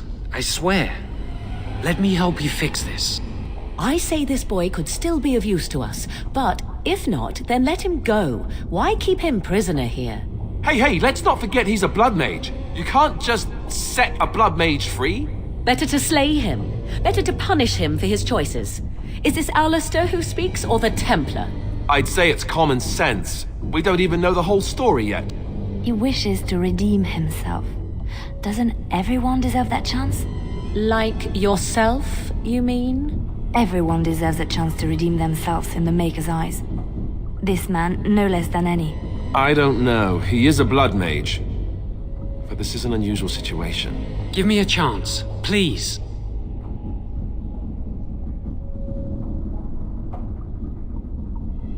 You're letting me out? And what then?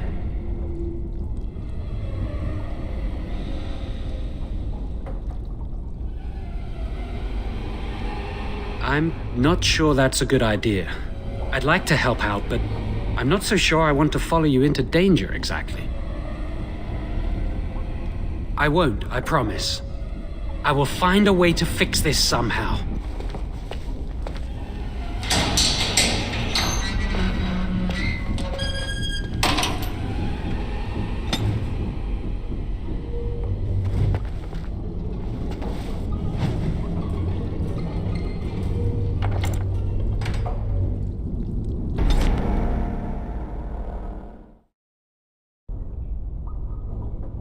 It shall be done. A tunnel that went under the entire lake. Who would build such a thing? Careful! I think they've seen us.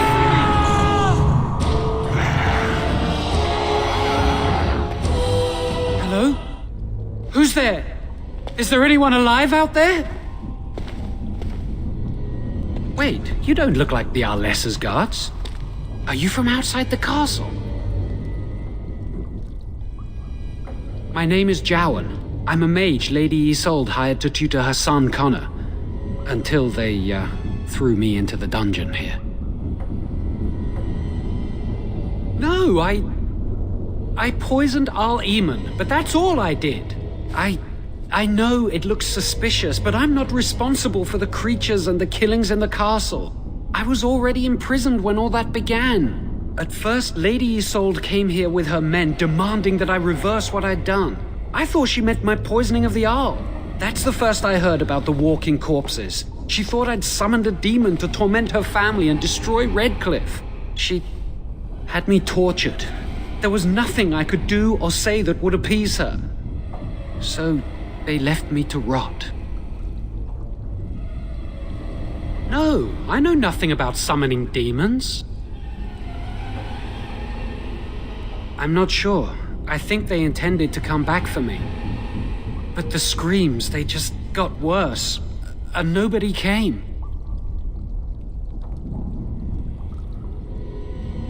I was instructed to by Terran Loghain. I was told that Arl Eamon was a threat to Ferelden, that if I dealt with him, Loghain would settle matters with the Circle. You see, I'm a Maleficar, a blood mage.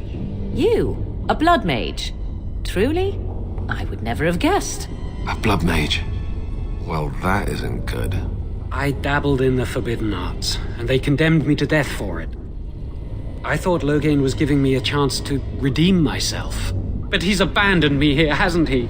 Everything's fallen apart, and I'm responsible. I have to make it right somehow. I have to. Connor had started to show signs. Lady Isolde was terrified the Circle of Magi would take him away for training. Connor? A mage? I can't believe it.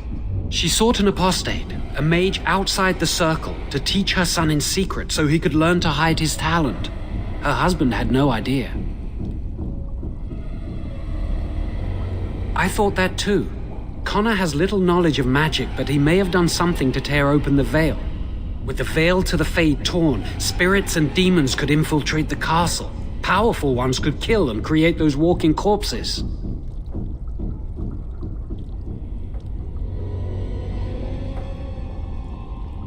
I never meant for it to end like this. I swear. Let me help you fix this. I say this boy could still be of use to us, but if not, then let him go. Why keep him prisoner here? Hey, let's not forget he's a blood mage. You can't just set a blood mage free. Better to slay him. Better to punish him for his choices. Is this Alistair who speaks, or the Templar? I'd say it's common sense. We don't even know the whole story yet. He wishes to redeem himself. Doesn't everyone deserve that chance? Like yourself, you mean? Everyone deserves a chance to redeem themselves in the Maker's eyes.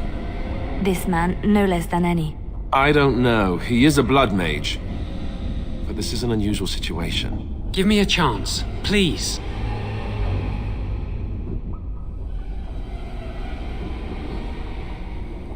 Then I will wait. If you change your mind, I will be here.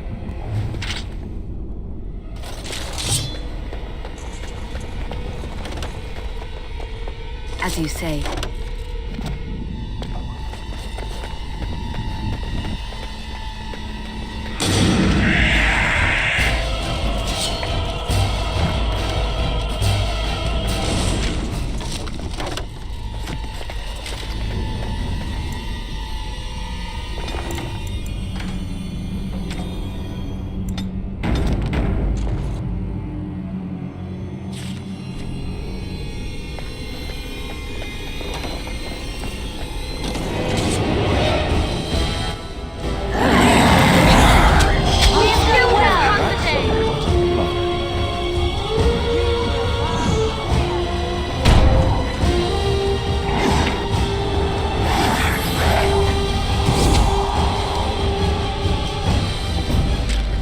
As you say, I could do that for you.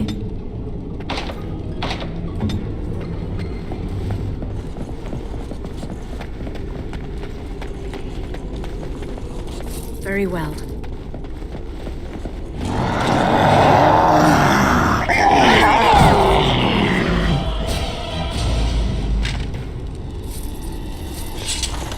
As you say.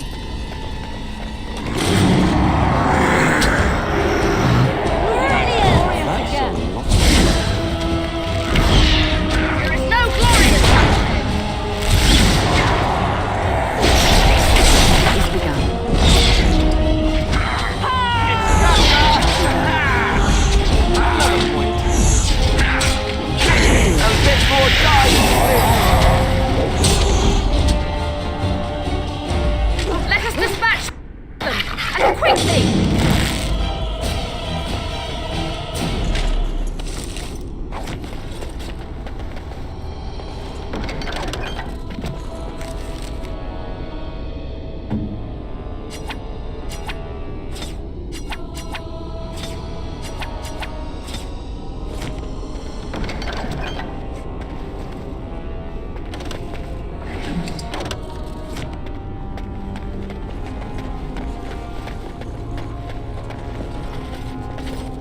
I shall do right it. ahead.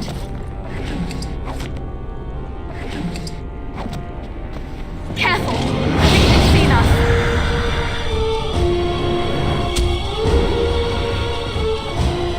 Very well.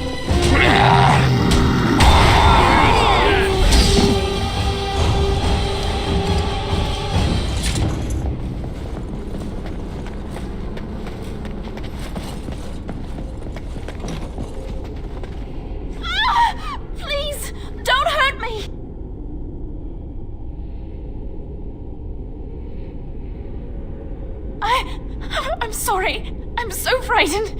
These monsters are everywhere. My name's Valena. The Arlessa's maid. Is she all right? What happened to everyone? You know my father. I want to go back to the village. Is there a way out of here?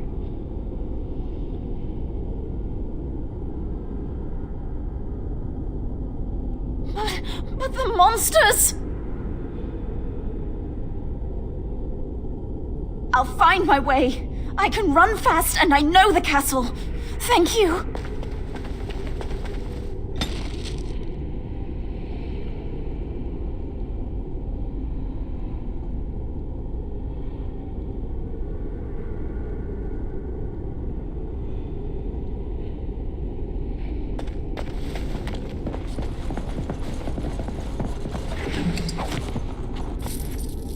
I shall do it. Very well. Here I am.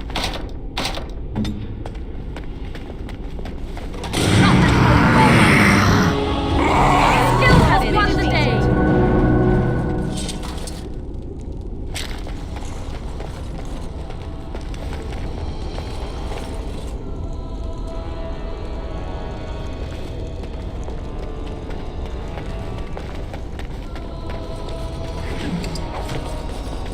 It is begun.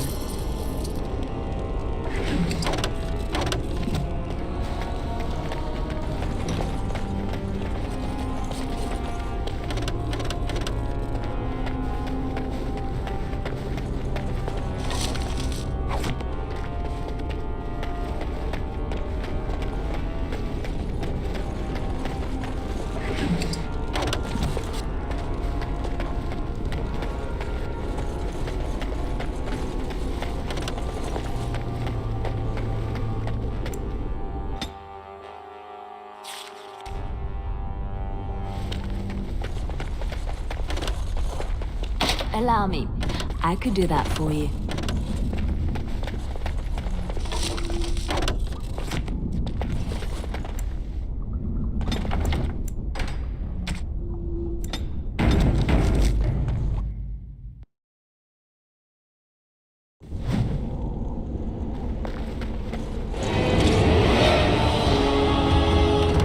It shall be done. Now we shall have.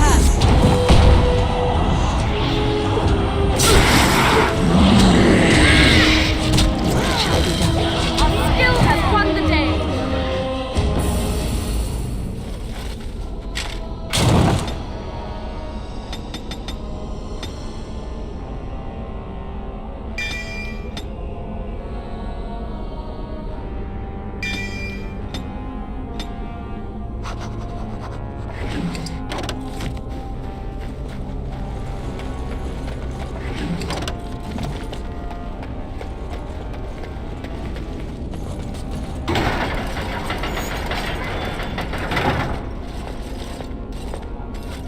You have opened the gates. That is good. My men and I are eager to see our Arl again. Shall we enter the main hall together? It must be held if we are to regain control of the castle. Excellent. Let us go now then, and see what awaits us there.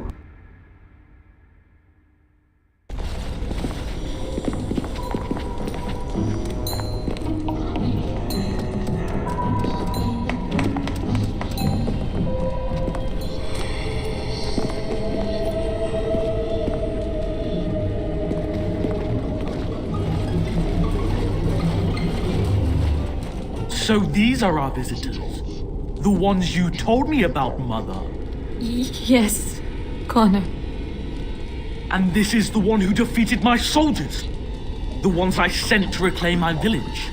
Yes. And now it's staring at me. What is it, Mother? I can't see it well enough. This is a woman, Connor. Just as I am. You lie! This woman is nothing at all like you. Why, just look at her. Half your age, and pretty too. I'm surprised you don't order her executed in a fit of jealousy. Connor, I beg you. Don't hurt anyone. Mother? What's happening? Where am I? Oh, thank the Maker. Connor! Connor, can you hear me? Get away from me, fool woman! You are beginning to bore me. Maker's breath. What has happened here? Grey Warden, please don't hurt my son. He is not responsible for what he does.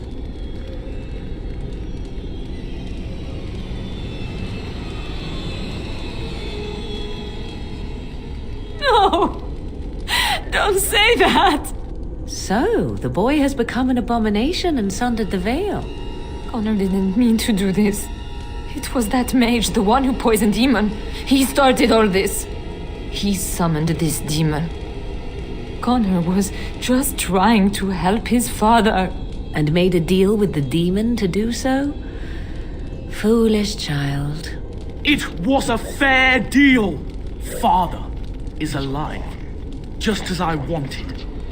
Now it's my turn to sit on the throne and send out armies to conquer the world.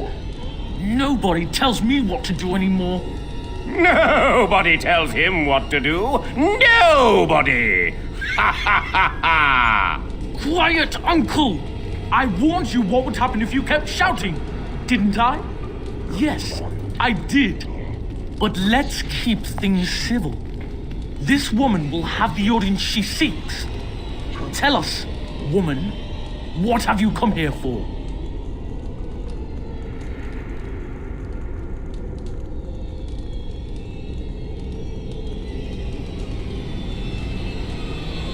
Uncle? But Uncle Tegan is right here. Say hello, Uncle. Hello, Uncle. Dear Uncle was very full of himself earlier today. I think being a jester rather suits him. Don't you, Mother? I don't think... Of course you don't! Ever since you sent the knights away, you do nothing but deprive me of my fun. Frankly, it's getting dull. I crave excitement and action. This woman spoiled my sport by saving that stupid village. And now she'll repay me.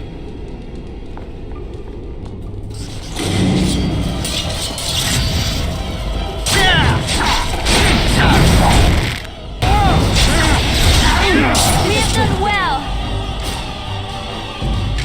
Tegan. Oh, Tegan. Are you all right? I am better now, I think. My mind is my own again. Blessed Andraste. I would never have forgiven myself had you died. Not after I brought you here. The fool I am. Please. Connor's not responsible for this. There must be some way we can save him.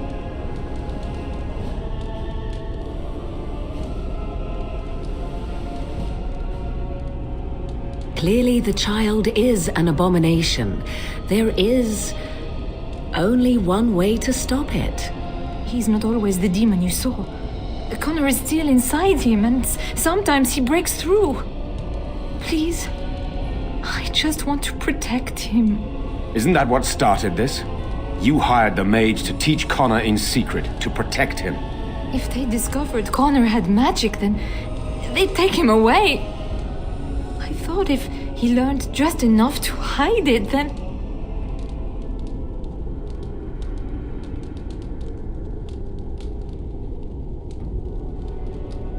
I think he ran upstairs, to the family quarters. Violence scares him. I know that sounds strange. He may have run up to his room, or...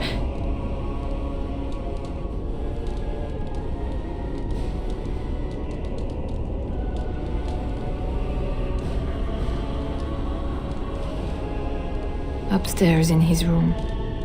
I think the demon has been keeping him alive. So if we destroy the demon, then... Then my husband may perish. Yes.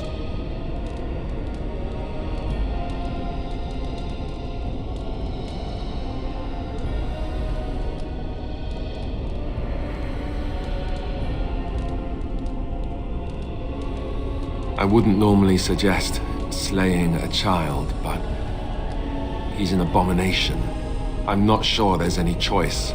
We can't kill a young boy, demon or no demon. Please don't say we're considering that. Connor is my nephew. But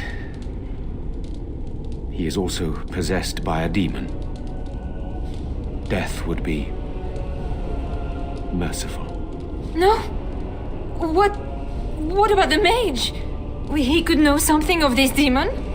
If he still lives, we could speak to him.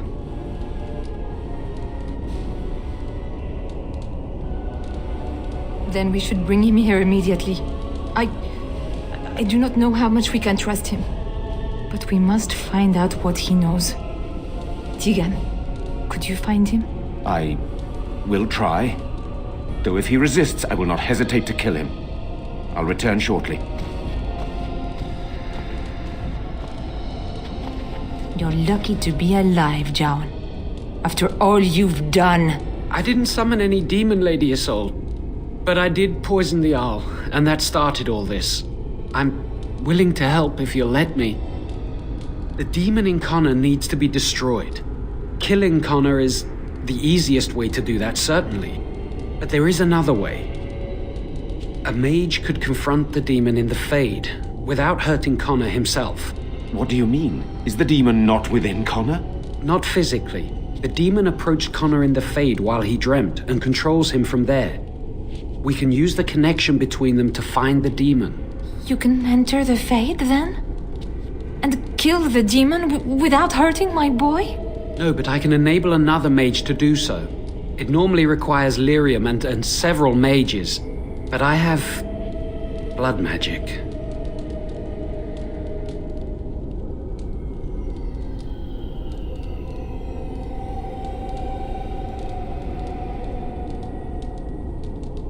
Lyrium provides the power for the ritual, but I can take that power from someone's life energy. This ritual requires a lot of it, however. All of it, in fact. So, someone must die? Someone must be sacrificed? Yes, and then we send another mage into the Fade. I can't enter because I'm doing the ritual. Maybe I shouldn't have said anything. It's not much of an option. The power has to come from somewhere, and that means either lyrium or blood. Then let it be my blood. I will be the sacrifice. What? Isolde, are you mad? Eamon would never allow this. Either someone kills my son to destroy that thing inside him, or I give my life so my son can live. To me, the answer is clear. Blood magic. How can more evil be of any help here? Two wrongs don't make a right. It does seem like a sensible choice, with a willing participant. Connor is blameless in this.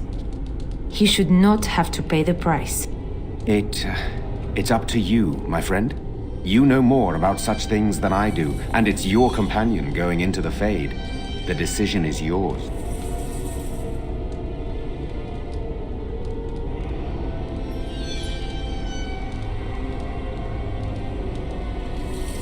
You can find lyrium and more mages at the Circle of Magi, if they would even do it.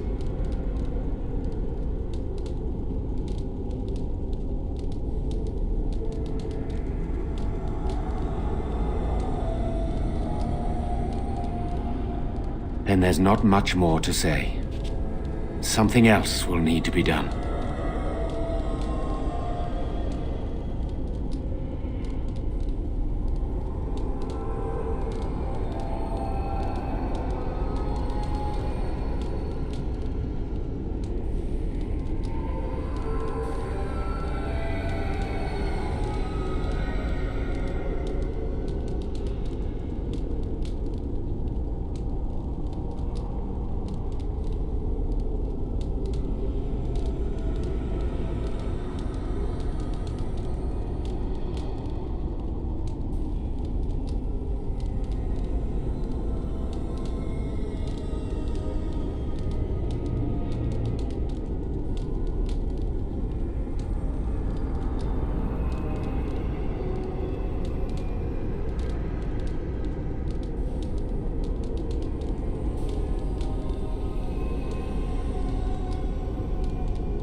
Save my son and you will be rewarded. That I promise. His life is worth more to me than anything, even my own.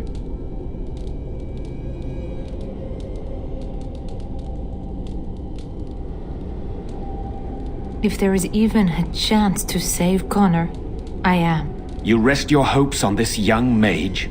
He poisoned Eamon, and he could take your life power and attack for all we know.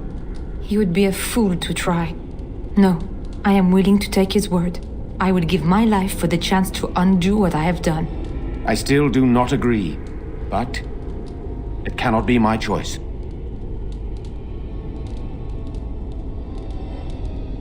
Whatever you do, do it quickly. There's not much time before Connor does something else. You know, maybe this isn't the best time to be thinking about this, but I've something to ask you. Chances are we'll be heading to Denerim soon. And when we're there, I wonder if we might be able to look someone up.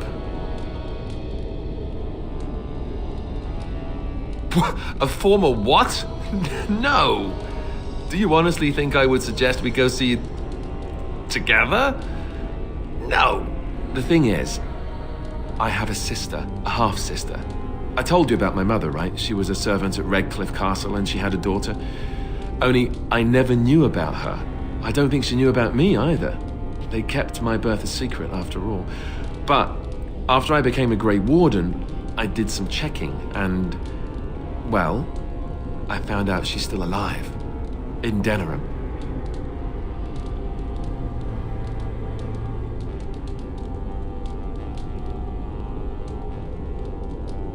No. I thought about writing her, but I never did. And then we were called down to Ostagar, and I never got the chance. She's the only real family I have left. The only family not also mixed up in the whole royal thing. I've just been thinking that maybe it's time I went to see her. With the blight coming and everything, I don't know if I'll ever get another chance to see her. Maybe I can help her. Warn her about the danger, I don't know.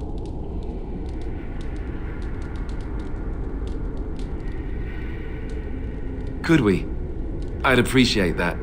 If something happened to her and I never went to at least see her, I don't know if I could forgive myself. Her name is Goldana, and I think she remarried but still lives just outside the alienage. If we're in the area, then, well, it's worth a look.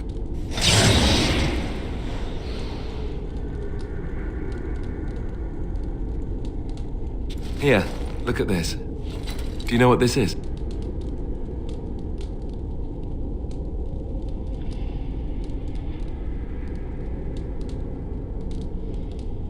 Yes, that's right. Watch as I thrash our enemies with the mighty power of floral arrangements. Feel my thorns, darkspawn. Ah! I will overpower you with my rosy scent. Or, you know, it could just be a rose. I know that's pretty dull in comparison.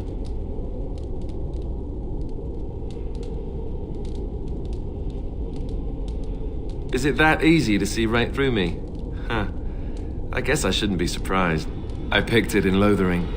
I remember thinking, how could something so beautiful exist in a place with so much despair and ugliness?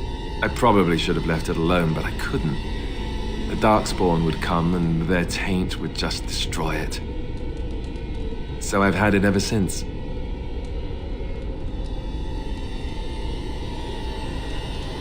I thought that I might give it to you, actually. In a lot of ways, I think the same thing when I look at you.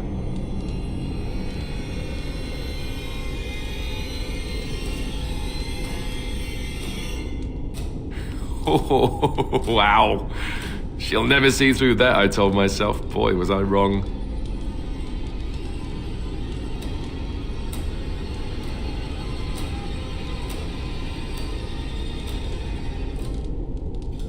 I guess it's a bit silly, isn't it? I just thought, here I am, doing all this complaining, and you haven't exactly been having a good time of it yourself.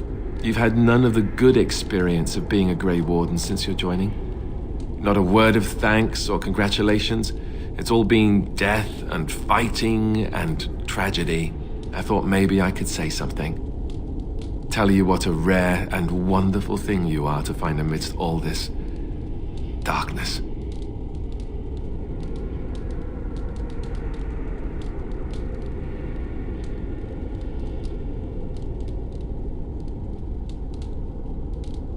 I'm glad you like it. Now, if we could move right on past this awkward, embarrassing stage and get right to the steamy bits, I'd appreciate it.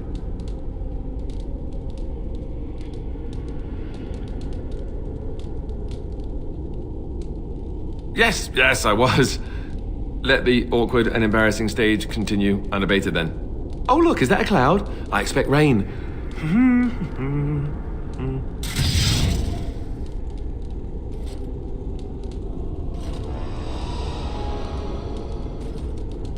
My son awaits your decision.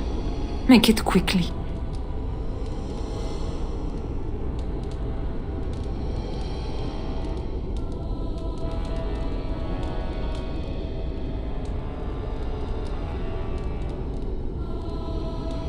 Please, don't.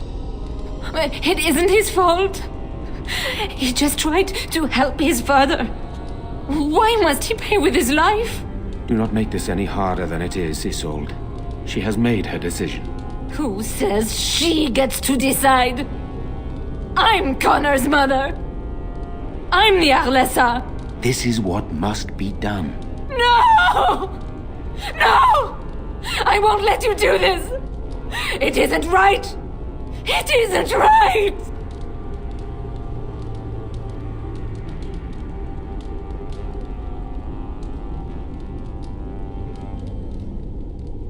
It isn't right! Please don't do this! There must be another way!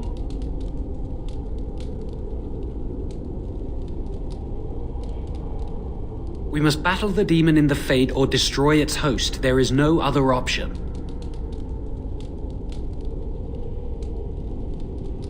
Thank you. If this will save my son, then I am not afraid. Then, who will go into the Fade? One of your companions?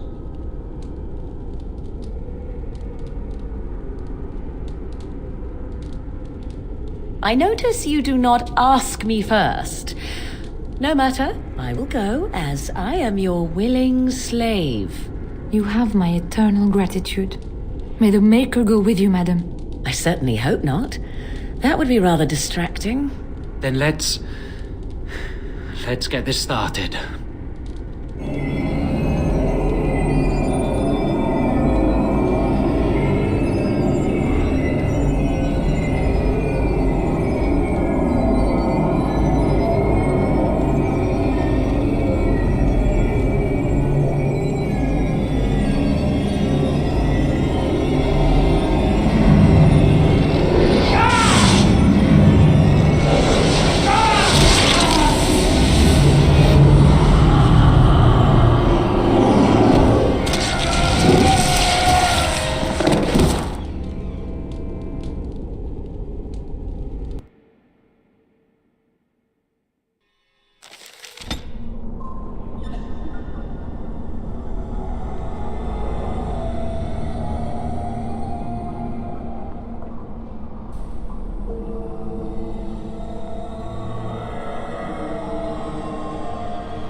Is that you, Connor?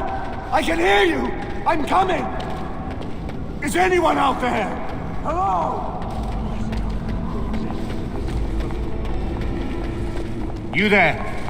Have you seen my son? I can hear him, but I cannot find him. This blasted fog has me turning in circles.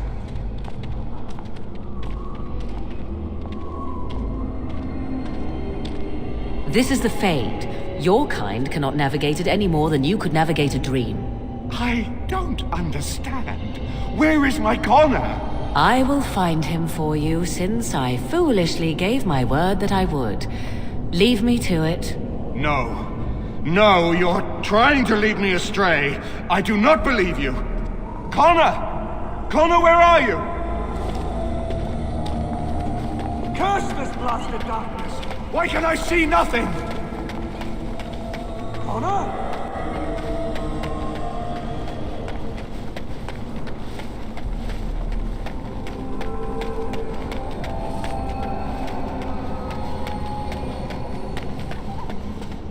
Who are you? Are you the one that made Father ill? Tell me now. I do not have time for fool children. Now tell me where this demon is. Fool! You won't get near her. I won't let you.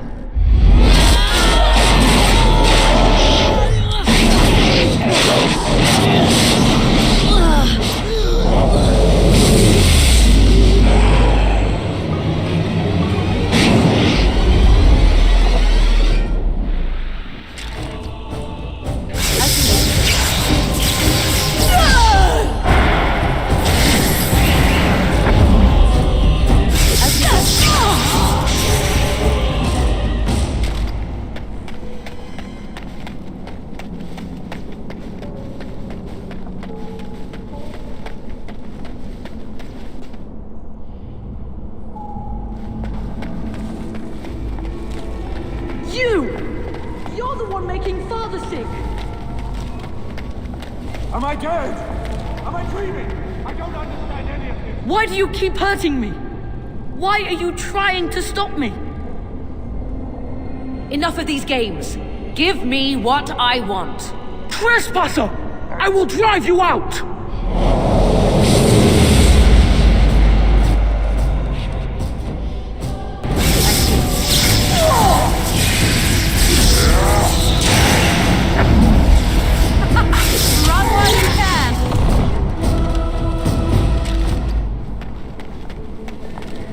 Him! You can't stop me! Get out of here! You have to get out! I'll stop you! I will!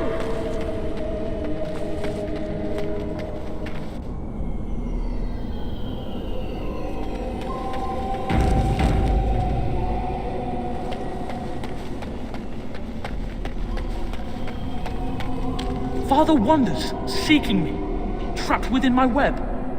All is as it should be. Why must you interfere?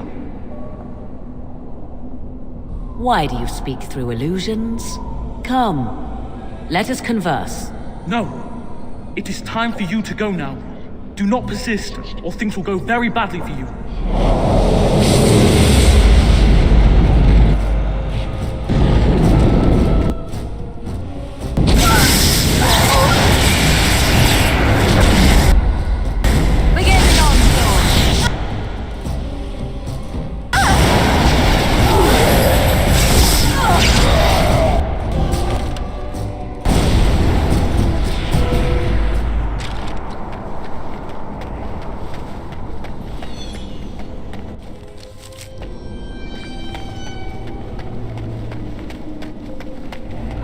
Very well.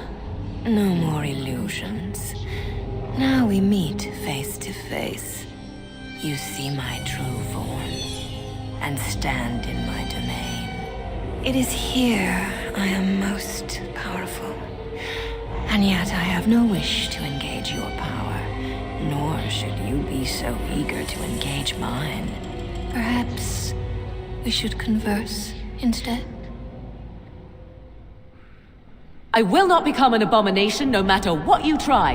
One soul I already possess. I do not need another. You need not fear me on that account. I wish only to talk. Do you take me for a fool? I know better than to bargain with your kind. Alas, that is sad. Very well then. If you wish a battle, you will have it. Let us see if your power matches your boldness, creature.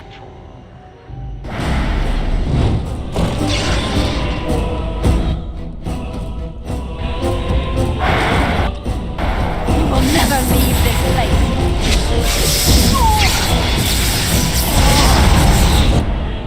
I see. So be it. Wipe them out! Oh, this should be good. I see.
So it is over. Connor is his old self. He does not seem to remember anything, which is a blessing. I suppose we will need to send him to the Circle of Magi's tower for training once the war is over. It's so odd to think of the boy as a mage, of all things, should Eamon recover. I'm not sure how I will tell him of all this. Isolde is dead, yet her sacrifice saved their son. There is still the matter of Jowan.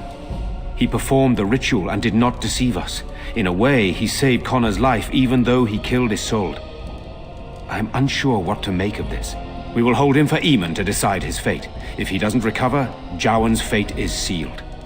What do you think?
What do you mean?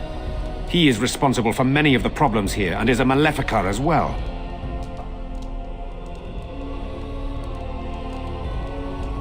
Perhaps you are correct. But that is Eamon's decision, not mine. I'm sorry. Jowan stays in the dungeon for now. But our task is not done yet. Whatever the demon did to my brother, it seems to have spared his life, but he remains comatose. We cannot wake him. As odd as it may seem, the quest Isolde sent the knights on may be our only hope. We must find the Urn of Sacred Ashes.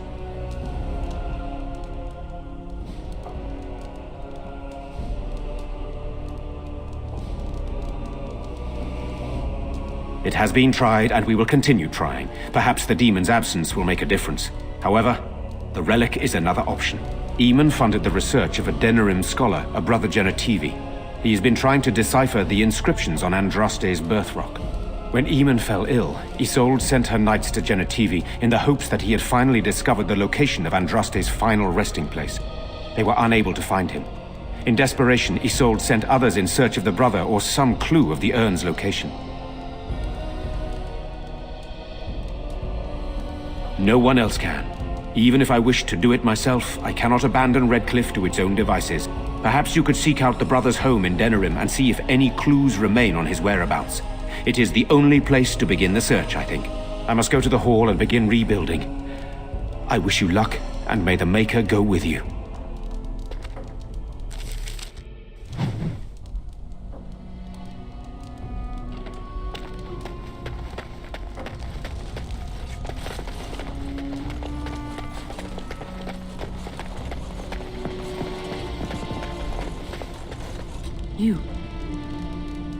You're the one who saved me.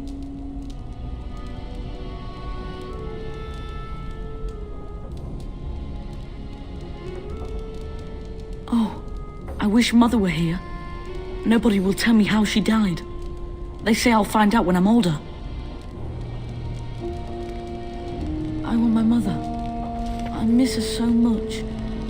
I guess I have to go to the Circle of Magi now, to learn to be a proper mage. I wonder when I'll have to go.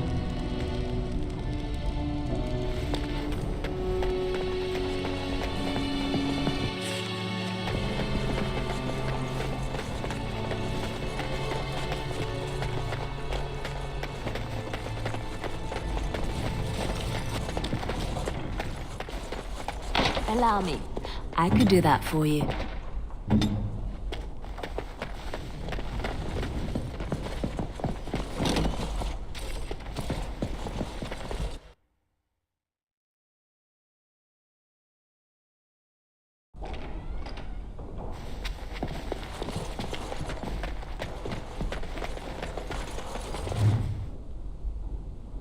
As you say.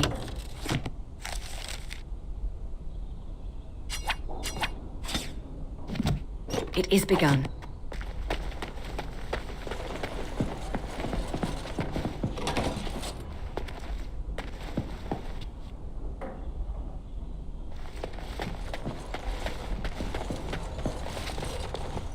I am proud I played a small part in protecting Redcliffe with you.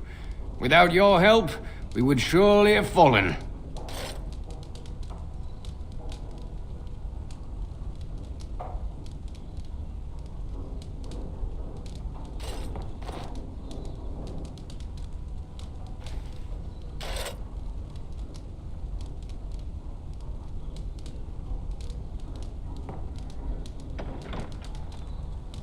I have no doubt that it is because of you we have survived this night and emerged victorious.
Sire, I have more news.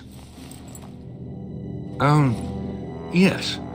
Well, it seems that the fighting has gone Enough. exactly as you... I would like to know what you intend to accomplish, Father.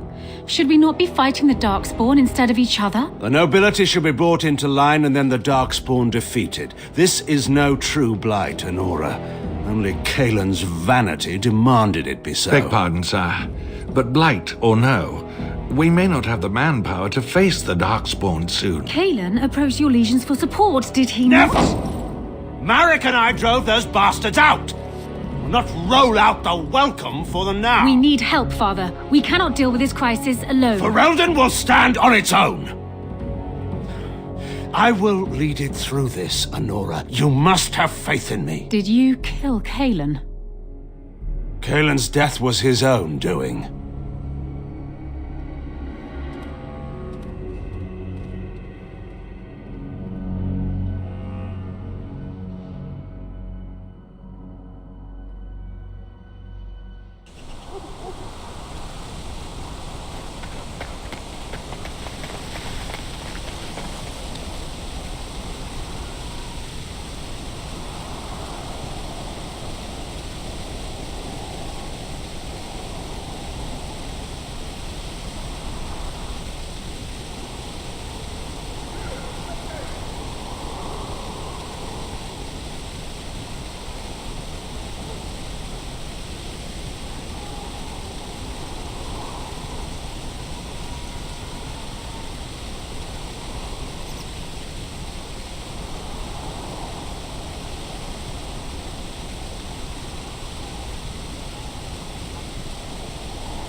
Now that we're back at the camp, I want to talk about what happened at Redcliffe.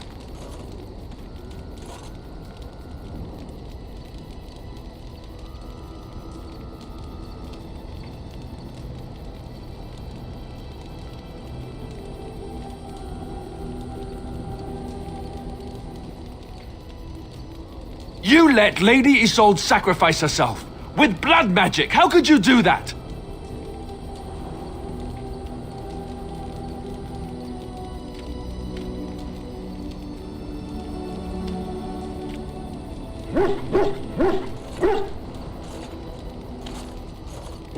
We could have gone to the Circle of Magi. We could have tried harder. We should have tried something that didn't involve blood magic. That's for sure. This is the Jarl's son we're talking about here. What do you think he'll say when we revive him?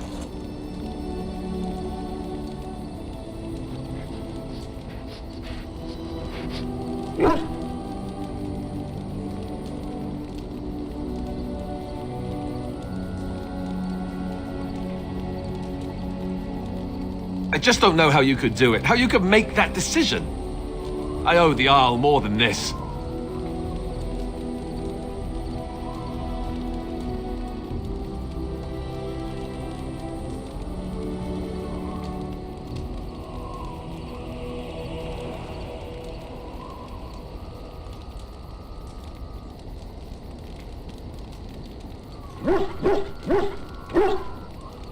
You're right. Of course you're right. I'm such an ass. I should know better than to second guess you like this. Oh, why am I getting on your back about it? You did what you had to. It's just... all this death. Never mind. Let's just stop there before I do more than shove my foot in my mouth like an idiot.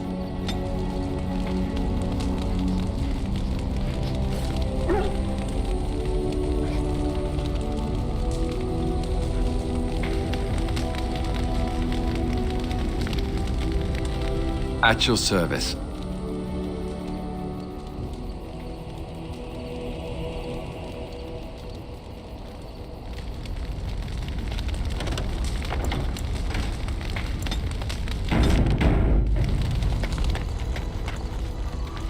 Your dog is filthy.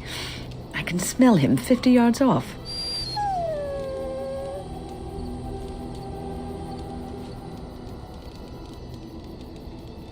That may be so, but all the same, I would like your permission to bathe him.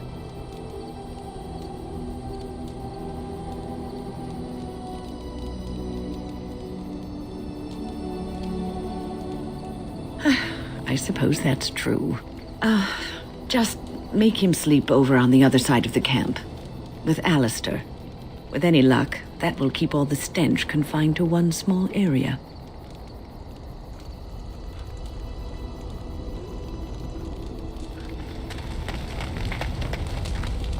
At your service.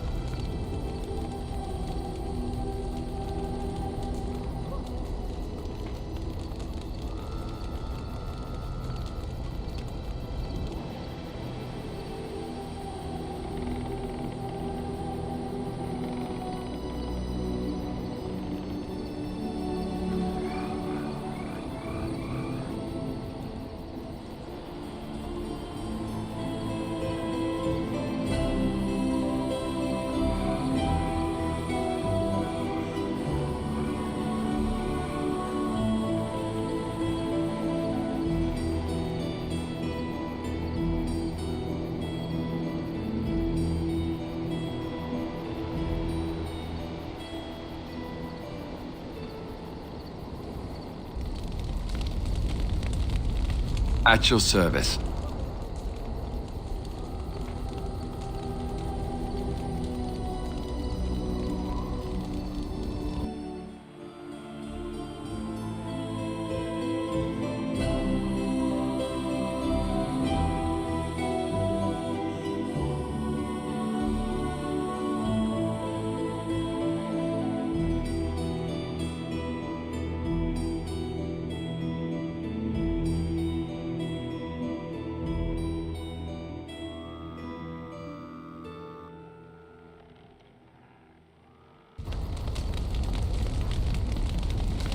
At your service.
At your service.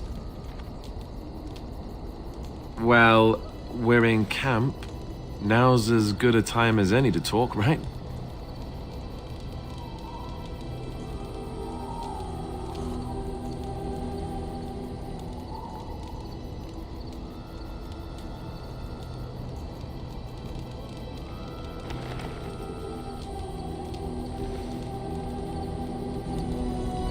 At your service.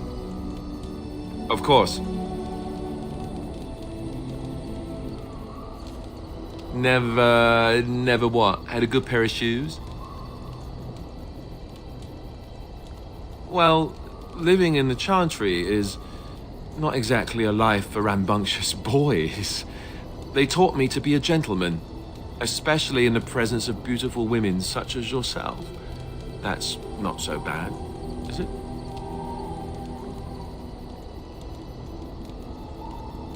Of course you are, and you know it. You're ravishing, resourceful, and all those other things you probably hurt me for not saying. That's what I'm here for. It's a tough job, but somebody has to do it. Let us be off then, lest your risque talk make my ears blush.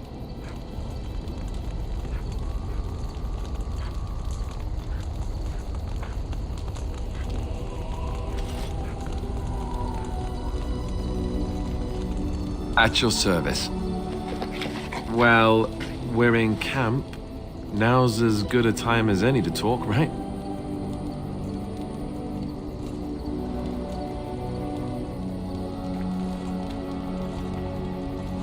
You know, I was just thinking the same thing. Given the circumstances, things could have been so much worse. I'm so grateful that you're you, instead of some other Grey Warden. That sounded better in my head. I just mean to say that I've really come to care about you.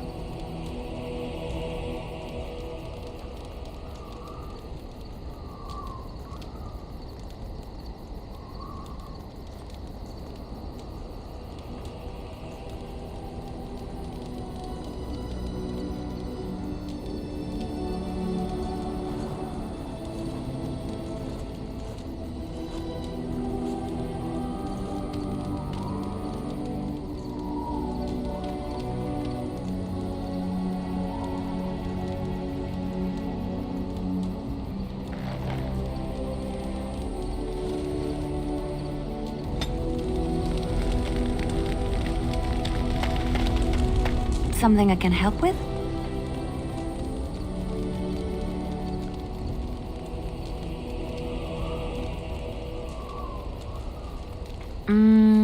There's an idea. I've watched you, and I do think you'd find some of my skills quite easy to pick up. Let's just go over there, away from the others, for safety, yes? I expect there shall be daggers flying about willy-nilly for a time.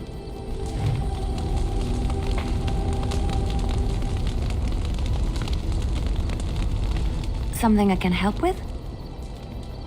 Yes? What's on your mind? Of course I do. I love stories far too much to keep them to myself. Everyone should be able to benefit from them, I think.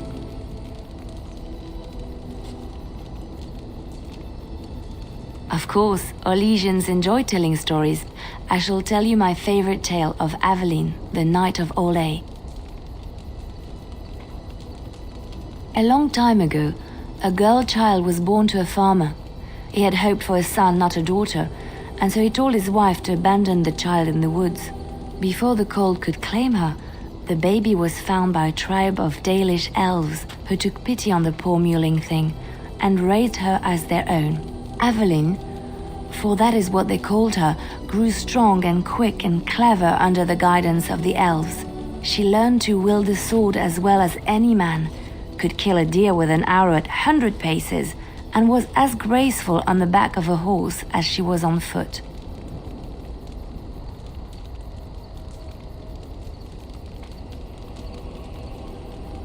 Many legends have familiar forms and themes. We enjoy them so because we know them. Aveline's Dalish guardians saw that she could easily best any Orlesian chevalier in battle, and wanted to show the cruel humans the child they had left to die. They bestowed upon her a fine horse and armor, and sent her to prove herself to her people in the Grand Tourney. Now in those days, No woman was allowed to take up arms, let alone compete in the grand tourney, but Aveline kept her helmet on and was not discovered.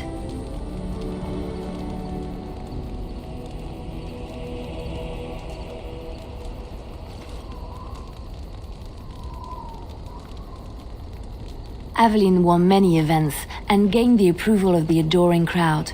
Eventually, she came face to face with the knight Kaleva in the grand melee. Aveline had already bested him in the joust, and Kaleva was determined not to lose a second time. Out of desperation to regain his honor, Kaleva tripped Aveline and tossed her to the ground, ripping off her helmet as he did so. Silence fell upon the arena as Aveline was revealed. Kaleva declared the previous competitions invalid. A woman had taken part, and this was not allowed. But the crowd cheered for Aveline. Kaleva was furious, for he had lost to a woman and was now being shamed. Blinded by his rage, he forced Aveline to her knees. "Know your place, woman," cried he, and slit her throat. The son of the king, Prince Freyan, was present. He recognized Aveline's skill and bravery and began to see the injustice done to the women in his land. When he was made king, he rewrote the laws of Orlais so that women could also become chevalier. He honored Aveline and knighted her after her death. And to this day, any female who is knighted reveres Aveline the Brave, for she is the patron of all women chevalier.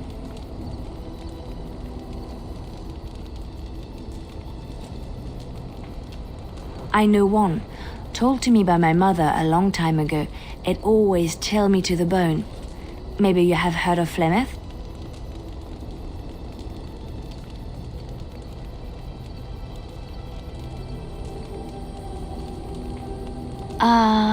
Are you sure? Was she the Flemeth of legend? Flemeth, the devourer of men? Flemeth, mother of witches? Flemeth, demon-touched, who dwells in the mists?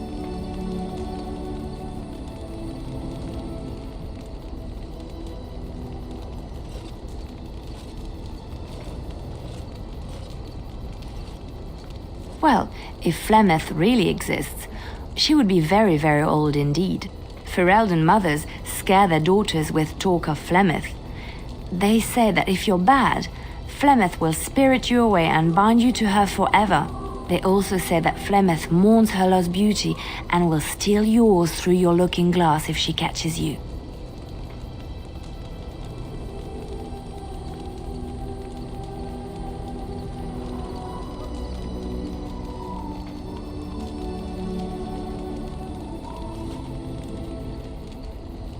Flemeth's beauty was known throughout the land. She had hair like unto a moonless night, skin as pale as winter's first snow, and eyes as beautiful and perilous as the sea. When she came of age, she came to the attention of the Lord of Highever, Conobar, and he took her for his wife. Conobar soon learned that his young bride had the gift of magic. He kept this a secret, for he feared that she would be taken from him. Flemeth stayed with Conobar for some years, and with his blessing, she practiced her art. And then one day, a young poet named Osen came to the castle. Flemeth was captivated by Osen's voice, and he by her beauty, and they fell in love.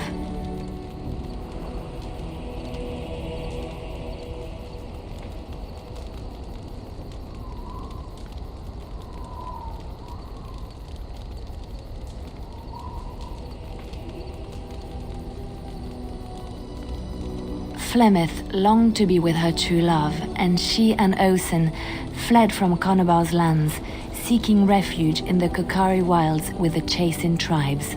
They lived there happily for many a year, till the day Flemeth received news that Conobar was dying and longed to see her face one last time.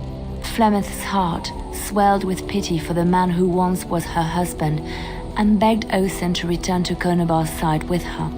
But when Flemeth and Osen entered Highever, they were captured by Conobar's men, and Osen was slain in front of Flemeth's eyes. Flemeth was imprisoned in the highest tower of the castle, there to await Conobar's judgment on her. Distraught at the loss of her love, Flemeth plotted revenge against her husband. She summoned a fey demon, intending for it to wreak vengeance on Conobar. But a spell went awry. The demon possessed Flemeth.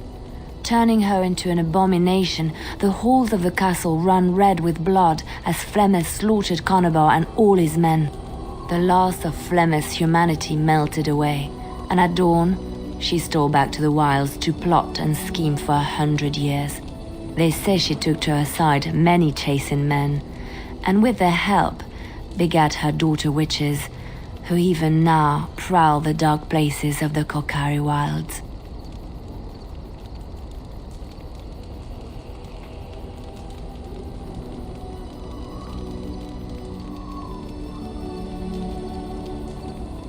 Chantry law says it is man's pride that created the Darkspawn. In ages past, the mages of the Tevinder Imperium ruled much of the world we know.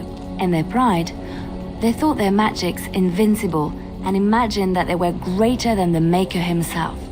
So thinking, they invaded his golden city, planning to take it for themselves and depose their own creator. But they were impure and full of sin. And it is with the sin that they tainted the golden city, corrupting it forever. The Maker cursed them and cast them from his sight. Wherever they went, they spread the taint of their sin. Any land that was touched by the taint became blighted and would suffer no life. Instead, the Darkspawn arose to torment us and remind us of our hubris.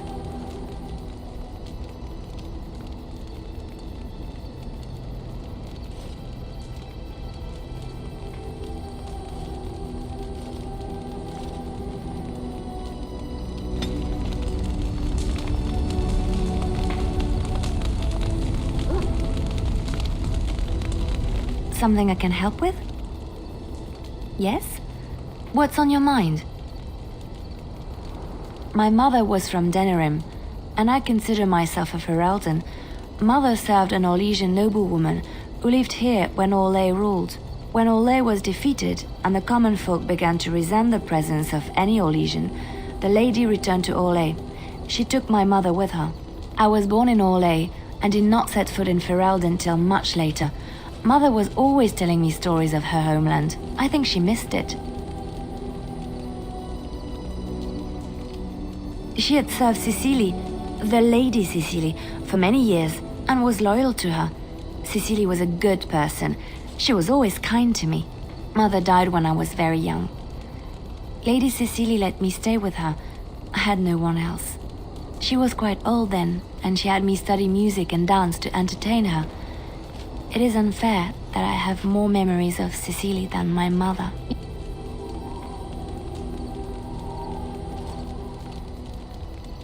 Strangely, the only thing I really remember of Mother was her scent.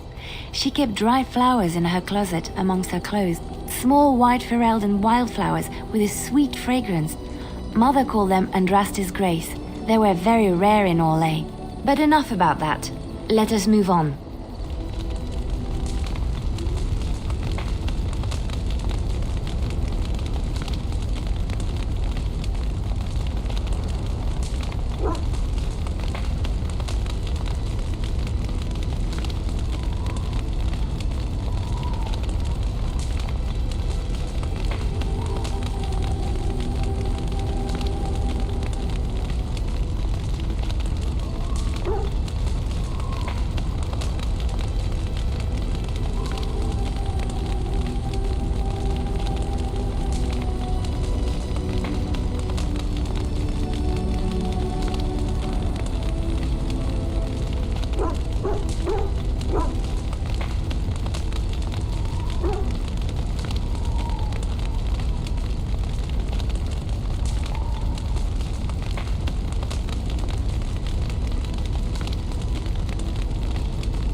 You're quite taken with each other, aren't you? It's hard not to notice the doe-eyed looks he gives you, especially when he thinks no one's watching. It's almost too sweet for my tastes, and I'm an old lady who should be making lace hearts and fuzzy blankets with animal motifs.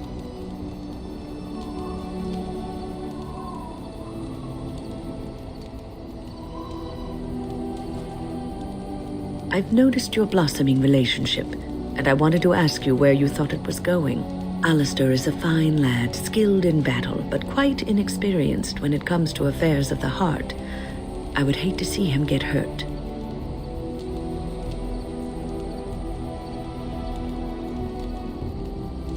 I am worried about you both. There is great potential for tragedy here. Love is ultimately selfish. It demands that one be devoted to a single person who may fully occupy one's mind and heart to the exclusion of all else. A Grey Warden cannot afford to be selfish. You may be forced to make a choice between saving your love and saving everyone else. And then what would you do?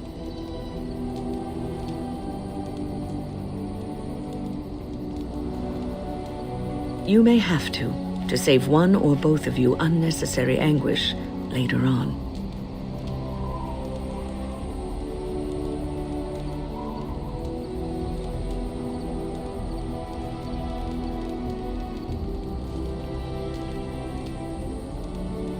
I know more about love's enchantment and its perils than I care to tell, but perhaps this is one lesson that cannot be taught.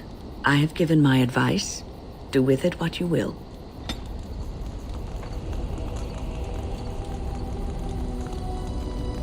Is there something you need? I will answer to the best of my ability.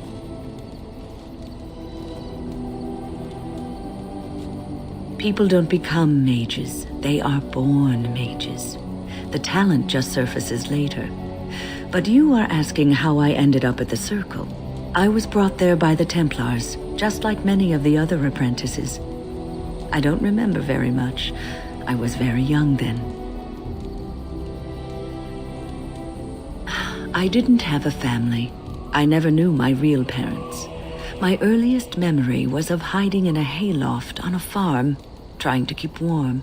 I was found, and the farmer's wife was kind enough not to send me away. But they had children of their own, and I was never made to feel welcome.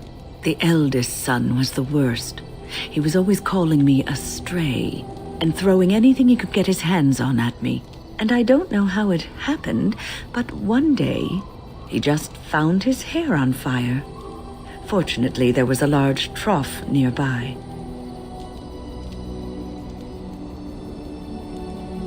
And you would have seen yourself trussed up like a festival turkey and paraded about the square for it. Village folk have little love for witches like us. Thankfully, all I had to endure was a few nights locked in a cold barn with a bowl of water and a crust of bread. The Templars arrived several mornings later. The barn kept me safe from the village children and the stones they would hurl at me. I was afraid, yes, but it could have been much worse. I'll never forget the moment the Templars led me into the entrance hall of the tower. I had never seen anything so grand in my life. I stopped being afraid then. I knew I was home.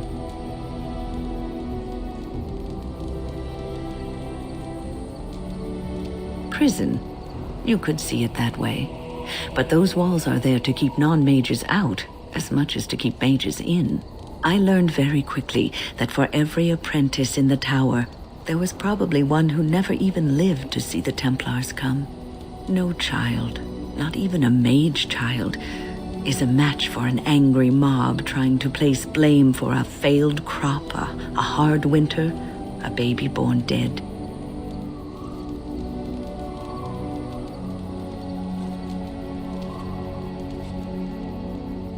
Superstition and fear is what makes these people behave in this manner.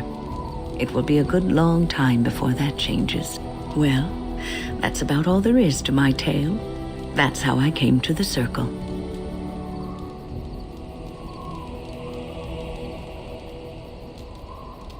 So many are gone. They will need new enchanters. Perhaps they will look to Orlais or Antiva. It will be difficult for a while, but I have no doubt that the Circle will recover. I would be lying if I said it was easy. First, there were rules, and we were constantly watched to make sure we behaved appropriately. Then there was the study of magic. We had to cast the spells just so, control the effects completely. A single word spoken incorrectly, a gesture out of sync, meant lack of focus. And we needed to have perfect focus, or we would be in danger.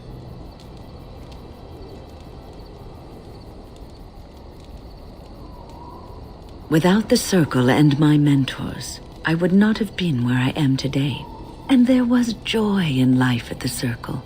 The joys of fellowship, in knowing that you were not alone in your struggles. In spite of everything, I was happy in the tower, and I loved it.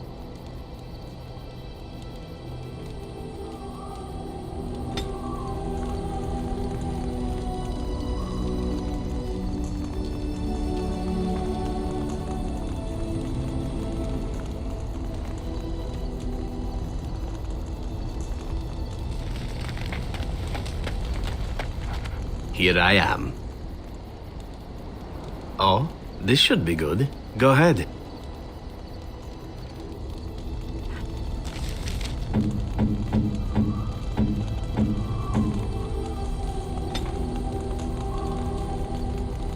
I shall treasure it. Thank you.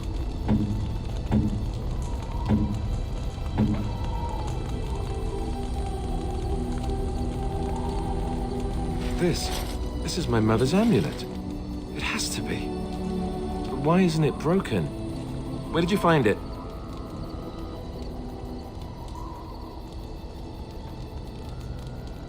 Oh, the Arl study? Then he must have found the amulet after I threw it at the wall. And he repaired it and kept it. I don't understand. Why would he do that?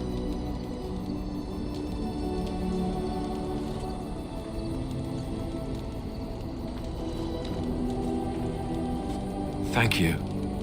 I mean it. I thought I'd lost this to my own stupidity. I'll need to talk to him about this if he recovers from his... When he recovers, that is. I wish I'd had this a long time ago. Did you remember me mentioning it? Wow. Huh.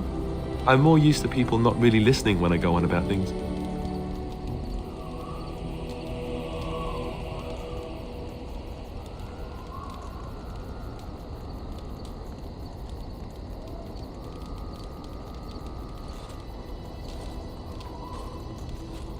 Ho, ho, ho. See this gesture I'm making? Can you hear that?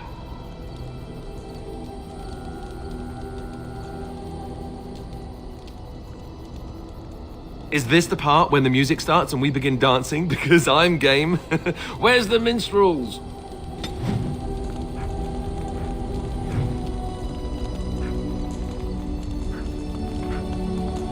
I've a question, if I may. Well, here's the thing. I swore an oath to serve you, yes? And I understand the quest you're on, and this is all very fine and well.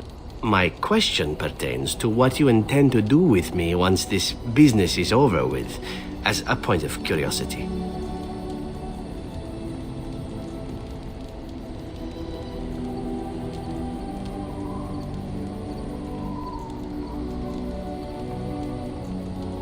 Not precisely. I said I would serve you until you saw fit to release me.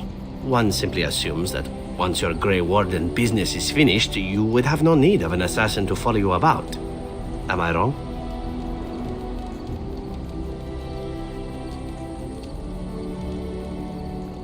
I'm sure I could come up with a few more if pressed.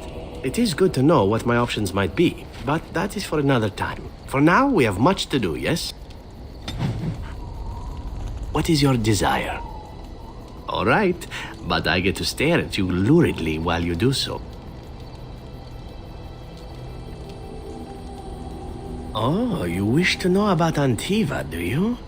The only way to truly appreciate it would be to go there. It is a warm place, not cold and harsh like this Ferelden. In Antiva it rains often, but the flowers are always in bloom, or so the saying goes. It's not really a matter of wanting to go back. I cannot go, at least not yet. I hail from the glorious Antiva city, home to the royal palace. It is a glittering gem amidst the sand, my Antiva city. Do you come from someplace comparable?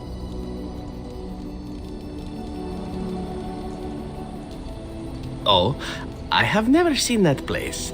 I am sure it has its charms, and its dogs. You know what is most odd? We speak of my homeland, and for all its wine and its dark-haired beauties and the lilo flutes of the minstrels, I miss the leather the most.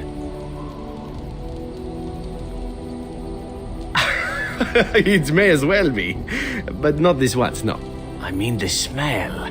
For years, I lived in a tiny apartment near Antiva City's leather-making district, in a building where the crows stored their youngest recruits, packed in like crates.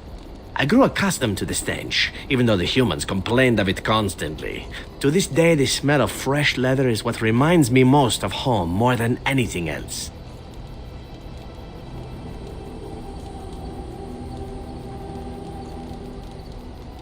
It reminds me of all the idle pleasures I got up to in that little apartment. But yes, it's true, there is no accounting for love. Before I left, I was tempted to spend what little coin I possessed on leather boots I spotted in a store window. Finest Antivan leather, perfect craftsmanship. But I was a fool to leave them. I thought, Zevran, you can buy them when you return as a reward for a job well done. More the fool I, no?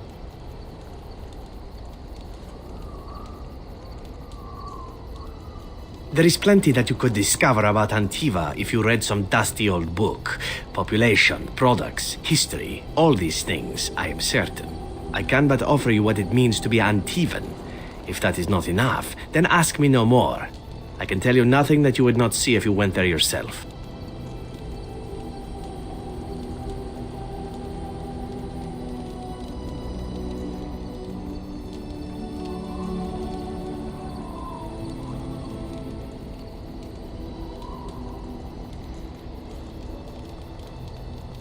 No, it is I who should apologize. I should not be so quick to take offense. One simply never knows what is to come next. How could I have suspected I would end up defeated by a beautiful Grey Warden, a woman who then spares my life? I could not.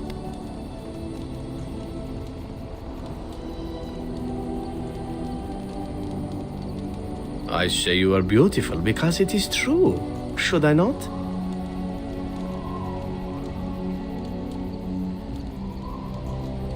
And glad I am to hear it. Now, if it is all the same to you, I would prefer not to speak more of Antiva. It makes me wistful and hungry for a proper meal.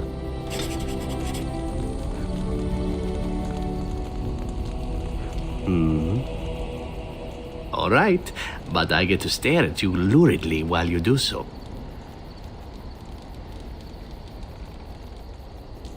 Well now, I imagine that's a very fair question.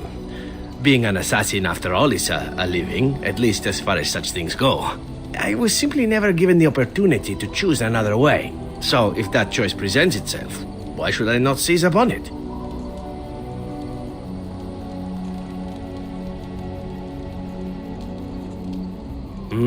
To be truthful, I didn't even know the crows existed when I joined them. I was but a boy of 7 when I was purchased, for 3 sovereigns, I'm told, which is a good price, considering I was all ribs and bone and didn't know the pommel of a dagger from the pointy end. The crows buy all their assassins that way. Buy them young, raise them to know nothing else but murder, and if you do poorly in your training, you die. Oh, I don't know about that. The crows who are actually good enough to survive come to enjoy some of the benefits. In Antiva, being a crow gets you respect. It gets you wealth, gets you women, and men, or whatever it is you might fancy. But that does not mean doing what is expected of you always. And it means being expendable. It's a cage, if a gilded cage. Pretty, but confining.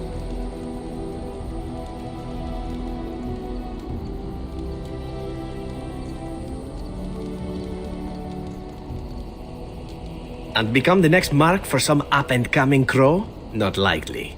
The only way to leave is for them to think you're dead. And even then, you'd best be scarce. As for what I'll do in the future, presuming that there is one, I truly can't imagine. It might be interesting to go into business for myself, for a change. Far away from Antiva, of course. For now, naturally, I go where you go.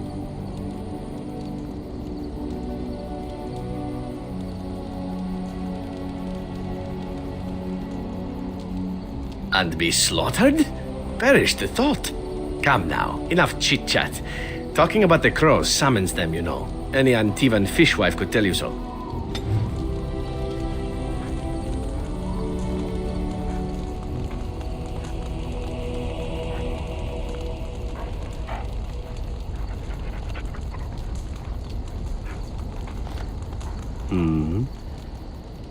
Oh, this should be good. What would you like to discuss?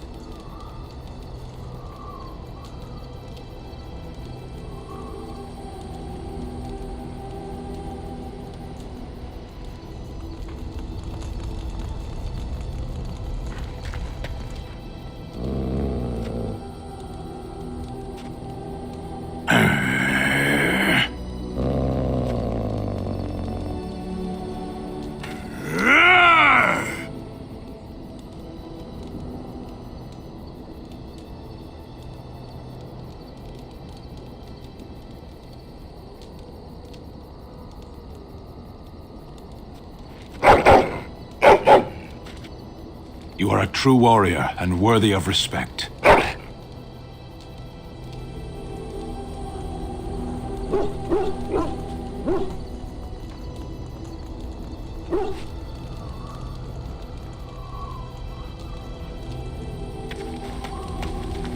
So, all this time we've spent together, you know, the tragedy, the brushes with death, the constant battles with the whole blight looming over us.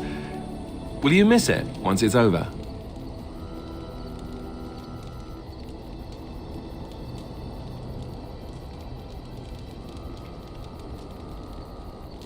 I know it might sound strange, considering we haven't known each other for very long, but I've come to care for you a great deal.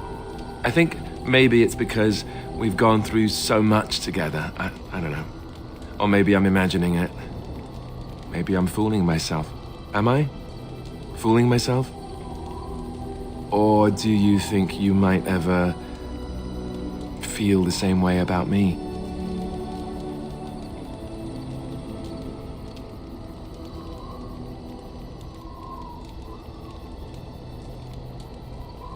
Well, is it too soon for this?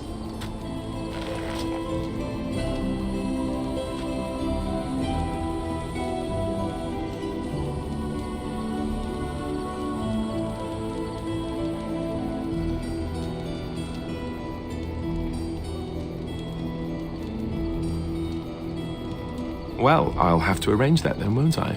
Maker's breath, but you're beautiful. I am a lucky man. Now, let's get back to what we were up to before, lest I forget why we're here. Something you need, my dear? Well, we're in camp. Now's as good a time as any to talk, right?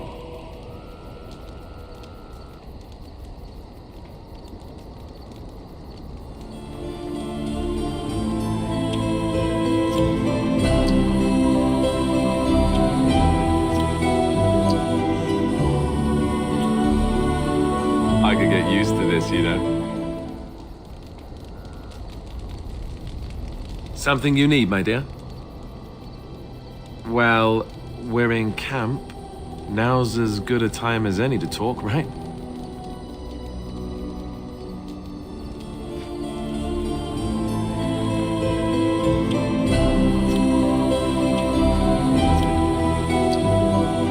Maker's breath, but you're beautiful. I am a lucky man.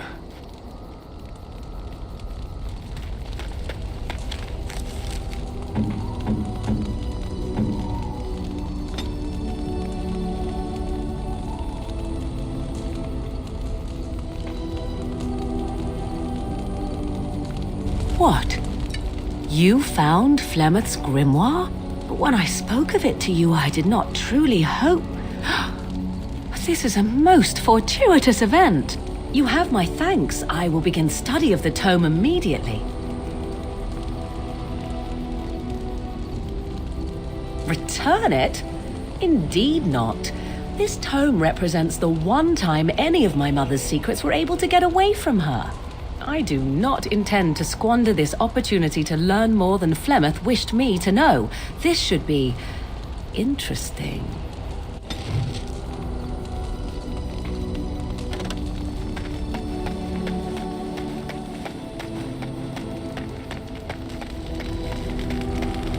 I await your command.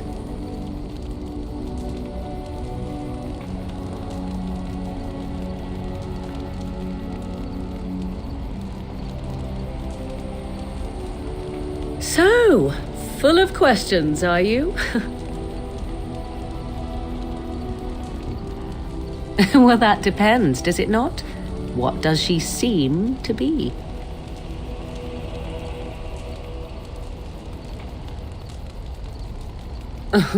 Sometimes I do wonder the very same thing. Tell me, how much do you know of the tale? The one that the chastened still tell of my mother, to frighten them into obedience. No doubt such a tale has mutated much over time and telling. I can relay what Flemeth once told me herself, and you can decide whether or not 'tis the truth, if you desire. As the tale is sung by the bards, there was a time when Flemeth was young and beautiful, a fair lass in a land of barbarian men, the desire of any who saw her.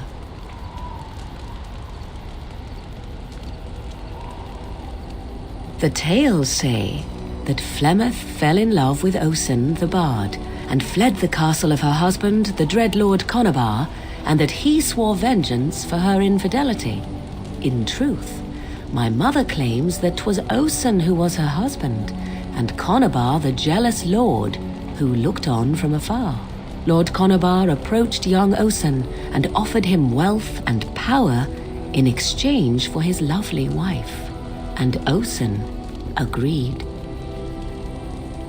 The life of a bard is a poor one, and love fades in the wake of hunger. 'Twas Flemeth who suggested the arrangement. All would have been well had Lord Conabar kept his end of the bargain. But he was a foul man who bargained with coin he did not possess. Osen was led off to a field and slain, left for dead. Flemeth spoke to the spirits and learned of the deed, and swore revenge.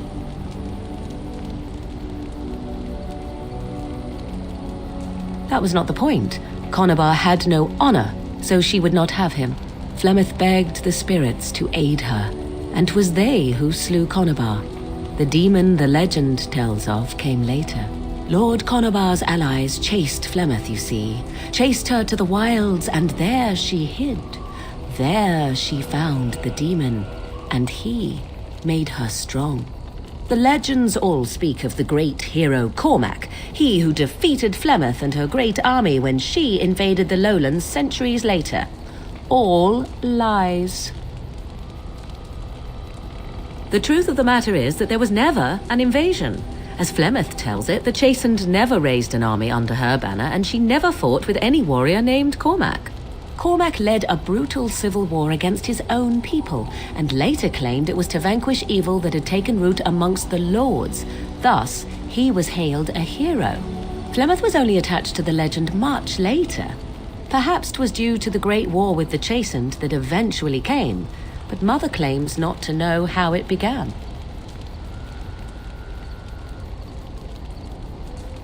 You ask if I have sisters. I have asked of this myself. The stories tell of many witches of the wilds after all, not just the one, and these tales existed long before I did.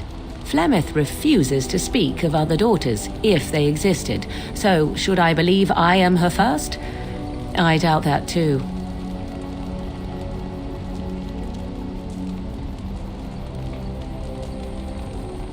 The demon within her has transformed her into something else. An abomination, perhaps some would say. I know not. I only know my mother is clever, and she is part of the wilds as it is part of her. But she is no immortal. She bleeds. A blade in her heart would kill her like any other, were it lucky enough to find her.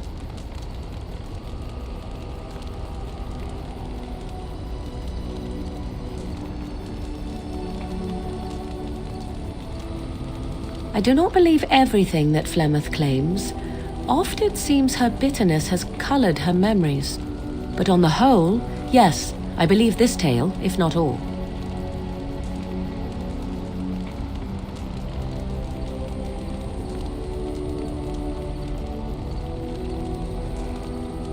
How often is this usually? Always? If not always, then when is it not true? There are more things in this world and the next than you or I could ever hope to understand. What Flemeth became is a mystery. I suspect, even to her.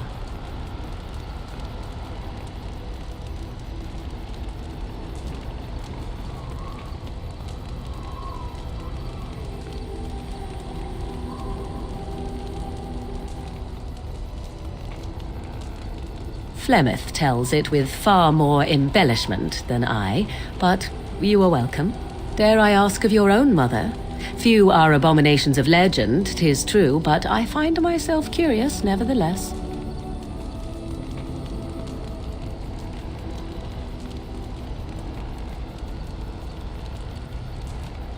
Ah, then you have my sympathies for what it is worth. Which is very little, I am certain. It matters not. Let us move on. I await your command. So, full of questions, are you?